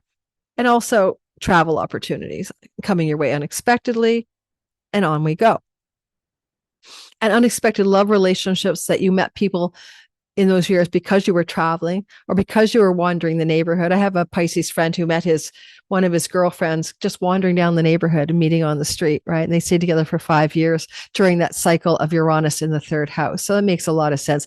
Third house is a house of childhood friends that you went to school with in high school, elementary school. That same Pisces guy during the Uranus electrical current in his third house is now dating his kindergarten sweetheart, and they're moving in together, getting married. So you see, love would surge in unexpected ways from third house storylines, or a sibling introduced you or something, or a cousin introduced you. Now that's done. Now we got Uranus moving instead through your fourth house, and it's going to be a nomad transit. Go talk to all the people who've lived through it before you. That's me, Aquarius rising. So you're not going to be stable in your home. There's going to be erratic and unexpected surges of home changes. And because it's angular, it changes your career, changes your relationship to marriage and spouse. Certainly, I will say this, because the South Node's baked in here, squaring Uranus, Venus. If you're married in the next 7 years, there may be a change in that relationship. If you're not, then you may be unexpectedly married to destined soulmates in the next 7 years. And this is also the capability not only to make you very unstable in the home with multiple changes of homes over the next 7 years. It's more likely to impact Pisces, Sun, Moon, and Rising right now than 26 in the first 5 degrees of Pisces to change your home, especially Pisces Moon, which represents home. But you can definitely count on not one stable home for 7 years. It would be highly unlikely for that to happen. Go back to July, August, September, October, and think about home and stability. So my Pisces guy that I'm using as an example, well, he and his girlfriend thought they're going to move in together now and find a place to live. That started last summer. She's in a different part of Canada. He's going to have to change his home, right, to where she lives. So that's just one example. You're going to find that you could change your home because of love, right? It's Venus. All right. But you want to find a home that's beautiful and friendly and then brings joy in the home, enjoyment of the home. And that's another reason for these unexpected changes. Over 7 years, you're trying to find a home that you actually enjoy yourself in. And you might have more social life in the home. And with Venus here, as the ruler of your 8th house of chunky money, if you have inheritance money from your family of origin that you're privy to and you think is coming to you at some point, or from your in-laws, that can surge your money in that regard as well. And you could also get money from spousal separation agreements, divorces, or widowerhood. Those are ways in the next 7 years that money may come to you. Now, I'm just being realistic. That's what the sky says. And because Mercury is the ruler of this ingress and he's in the house of money that you can possess and your resources that you have your hands on in your wallet, savings, and pocketbook, there's no doubt about it. You're definitely going to have some changes in your financial structures off of this, but we have to look to the 4th house. Unexpected opportunity to sell a home, inheritance money from your in-laws, your downline, your ancestors, your parents, from your spouse, including divorce settlements. And it should be okay. It should favor you.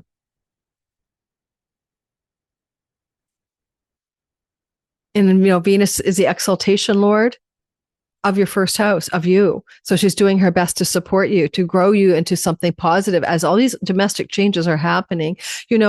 This is a moksha house, right? Houses 4, 8, and 12. And she's giving you a jolt of electricity, and it can really uproot you, not only geographically, and maybe even with Pluto here in the 12th house to another distant shore and land over the course of the next 7 years, a major move, like other side of your country, others, or another country altogether.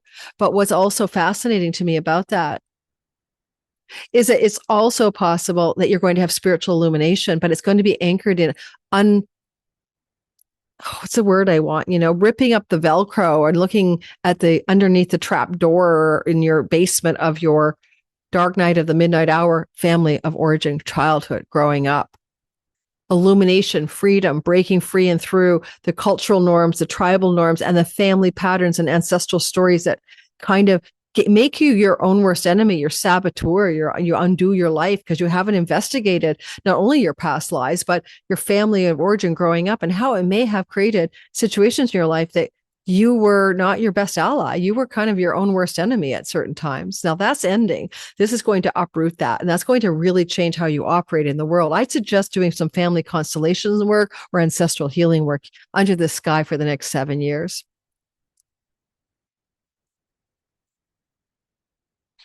And because Mercury is the ruler of it in your money and earnings house, right? There is that money coming to you, but it can come through a spouse because that's the spousal house he rules.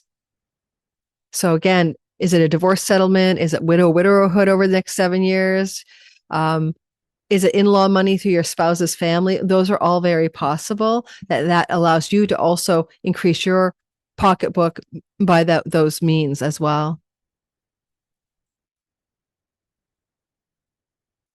By being creative in the home, you're also going to like that vibe over the next 7 years. Being creative or artistic in the home is something that I encourage you to consider doing, and finding beauty and love in and from your home, and maybe focused on artistic or creative directions in the home. All said and done, this is angular. Everything changes: your career, your relationship status, your home life, and who you think you are in the simulation. I encourage you to lean into the ancestral healing. Venus rules your 8th house, yes, of that chunky money, but also of liberation from the egoic consciousness. So any Pisces who are meditators or spiritual questers and seekers are going to become finders over the course of the next 7 years. Aries, you're not first. Sun, moon, and rising sign. What are you going to do with this, guys? First of all, you survived the erratic energy in your earnings money house, right? Started in 2018, Uranus jackhammering through your 2nd house. Oh, you had a lot of money, you had no money. Rags to riches, riches to rags. I can attest to that. Okay. For me, it was riches to rags. I went from riches to rags and then went back from rags to riches, having gone through 2018's electrical jolt of Uranus through the second house of possessions, movable possessions, and money. I can't believe how much furniture I sold and how many movable possessions changed in erratic ways. So that erratic money story is behind us. And some of us, we got really tumbled around in it, especially with Algol, a decapitation star in the mix. So some people I know who are Aries lost everything and they haven't recovered yet. That's just a story that I know to be true. And some of you guys went down and then went back up, and you could have surges of money like in-laws, inheritances, spousal money, separation agreement monies. I mean, money could have come in surges from multiple sources, but it was definitely an up and down journey for you. And it's that story's done. Can we all say hallelujah? Hallelujah. You were learning lessons to do with your resources and the pentacles, the material prosperity of the Artha story behind you, including changes in your career and changes in your work since 2018. Now that's done. Now you're moving into the third house of writing. I'm excited. I'm an Aries sun and moon. Writing, communicating, teaching, marketing, selling, learning skills-based learning a skill, teaching a skill. And you are going to find that there's electrical energies of unexpected inspiration and change, liberation and freedom in your third house. There's a lot of changes in your relationship to siblings in exciting, but basically positive ways, especially with sisters, with Venus co-present here at the ingress, baking in a lot of sister changes, childhood friends, cousins. Those changes, childhood friends are from the third. So big, exciting shifts regarding those stories. Changes of neighborhood or city can occur radically and unexpectedly in ways that you didn't anticipate in the next 7 years, till 2033. And it's a comma house. So you're working on what do you truly desire in life? How do you want to relate to others, whether it's relating to the audience, the marketplace, or clients, or your spouse, or your larger friendship circles, or your childhood friends. The relating quality is amplituded up in unexpected changing ways. And you're probably going to change your friendship circles dramatically in the next 7 years. Pluto says maybe wealthy, powerful, influential people become your friend, and you may partner and ally with them in various endeavors to do with writing, teaching, communicating, marketing, selling. And certainly this can bring you viral success in the social media landscape down here, which is social media landscape, media success. Venus is the ruler of Libra, which is your marriage house. If you're single, then this can make for a very unexpectedly different relationship connected to themes of the third house. You may find yourself meeting somebody that you want to partner with over the next 7 years because you're meeting them vis-a-vis short distance travel, online social media, learning environments, maybe online dating, with apps. Also, the way you want to interact with your audience and marketplace is changing radically. So if you already have a social media landscape and you're already doing something there, there's going to be new ways of innovation, eccentricity, maverick, freedom, and changing it up dramatically. If you're in a relationship and it's marriage-like, then you're going to just do a lot more travel with your spouse. You might change the neighborhood more than once with your spouse. You may have a lot of engagement with new kinds of exciting ways of communicating with your spouse. It could be a lot of emails and letter writing for some reason. But, that's such a vibe, a vibe. Venus is the exaltation lord of your 12th house, opening up new levels of success internationally for money and prosperity from social media, digital borderless income and revenue, increasing that, but also increasing your creative artistic time, alone in solitude, doing things that are creative and artistic that inspire you. Okay, that's the theme here for the next 7 years. The lord of the story, right? The boss of the story is Mercury in your sign. You have the ideas. I just had a blindingly amazing dream last night. I have an idea for a course I want to teach in July, and I'm so excited by it. You don't have to be an astrologer to take it. And I just spent the whole 4 hours in my sleep thinking about all of the ways this course is going to be so much fun to teach. So that's me with an idea, Aries sun and moon, right? Those of you who are Aries moon are going to change your home a lot. Okay, especially your neighborhood. You probably won't move too far abroad, but you will change your home. Okay, there's going to be changes of home to different cities or neighborhoods for a lot of Aries moon over the course of the next 7 years. But the Aries sun changes in your career, and Aries rising changes in your career stuff if you're involved in social media, writing, communicating, marketing, and teaching. Especially with Saturn co-present with Mercury, it definitely changes the career focus in the next 7 years for all of you.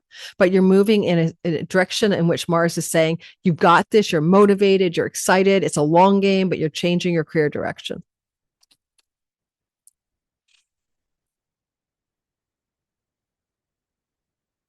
And finally, I'd say there's a chironic wound of identity or home. Aries moon, I can't find my home. Aries rising, my identity is wounded. My appearance, my way of being. Aries sun, my career has not quite hit the mark of purpose, right? That's chironic wound since 2019. There's a cure coming through here. And it's going to really open up completely new avenues for expression regarding the themes I've just mentioned. Vis-a-vis third house matters. This is the house of communication and ideas. And you're going to drive a huge energy through the next 7 years about ideas that you personally come up with and communications that you personally put into the world, Mercury in your sign. And with power, ambition, and like almost Martian daring and courage, but also Mars here is like you could become a movement maker, or you could become a champion of a cause, right? And you need to speak that into the world, and your ideas are all around that thing you wish to champion in your career. Mars exalts your career. Saturn owns it. Mercury's with both of them. So it has a collateral energy into your 10th house of career in a positive way. You welcome this because it sextiles you and you can witness it. And Mars, the Lord of your sign, is witnessing it with Mercury and telling Mercury, hey, be good to the Aries, right? Help out here. We're going to make sure this is an easy and good, exhilarating change current for you, Aries, sun, moon, and rising. Big changes in friendship circles too, but they're going to be wealthy and powerful people and influential people, and more partnering with influential, wealthy, or transformatively powerful individuals in your social media, writing, communicating, marketing, selling, and teaching sphere. Saturn rules your 11th house. You could become well known and quite famous or slightly successful in the public eye over the next 7 years. Okay, so that's the Aries story. Let's finalize it. Did I miss anything? You'll make more money. Venus is a ruler of your earnings house. After she did all that erratic shake and bake, she looks back over her shoulder and she'll try her best to apply liberally to the third house stuff some loving grace to your earnings and money situation. Although you could marry somebody wealthy under this transit as well, not to look for a sugar mama daddy at all, but just because Juno's involved, you can meet somebody who's a friend or through a friend of a friend, and that transfers you to long-term love and marriage. But that's, for just some of you through that arc of marrying somebody of wealth. Okay. Oh my God, the last one is here. Taurus, sun, moon, and rising. I need more water. I think this is a 2.5 hour video, but I had fun doing it. I really did. I had somehow not burned out today. All right, because I like big picture stories, guys. I'm a big picture thinker. All right, Taurus, sun, moon, and rising. You survived. I should have started with you. You survived Uranus in your sign starting in 2018 May.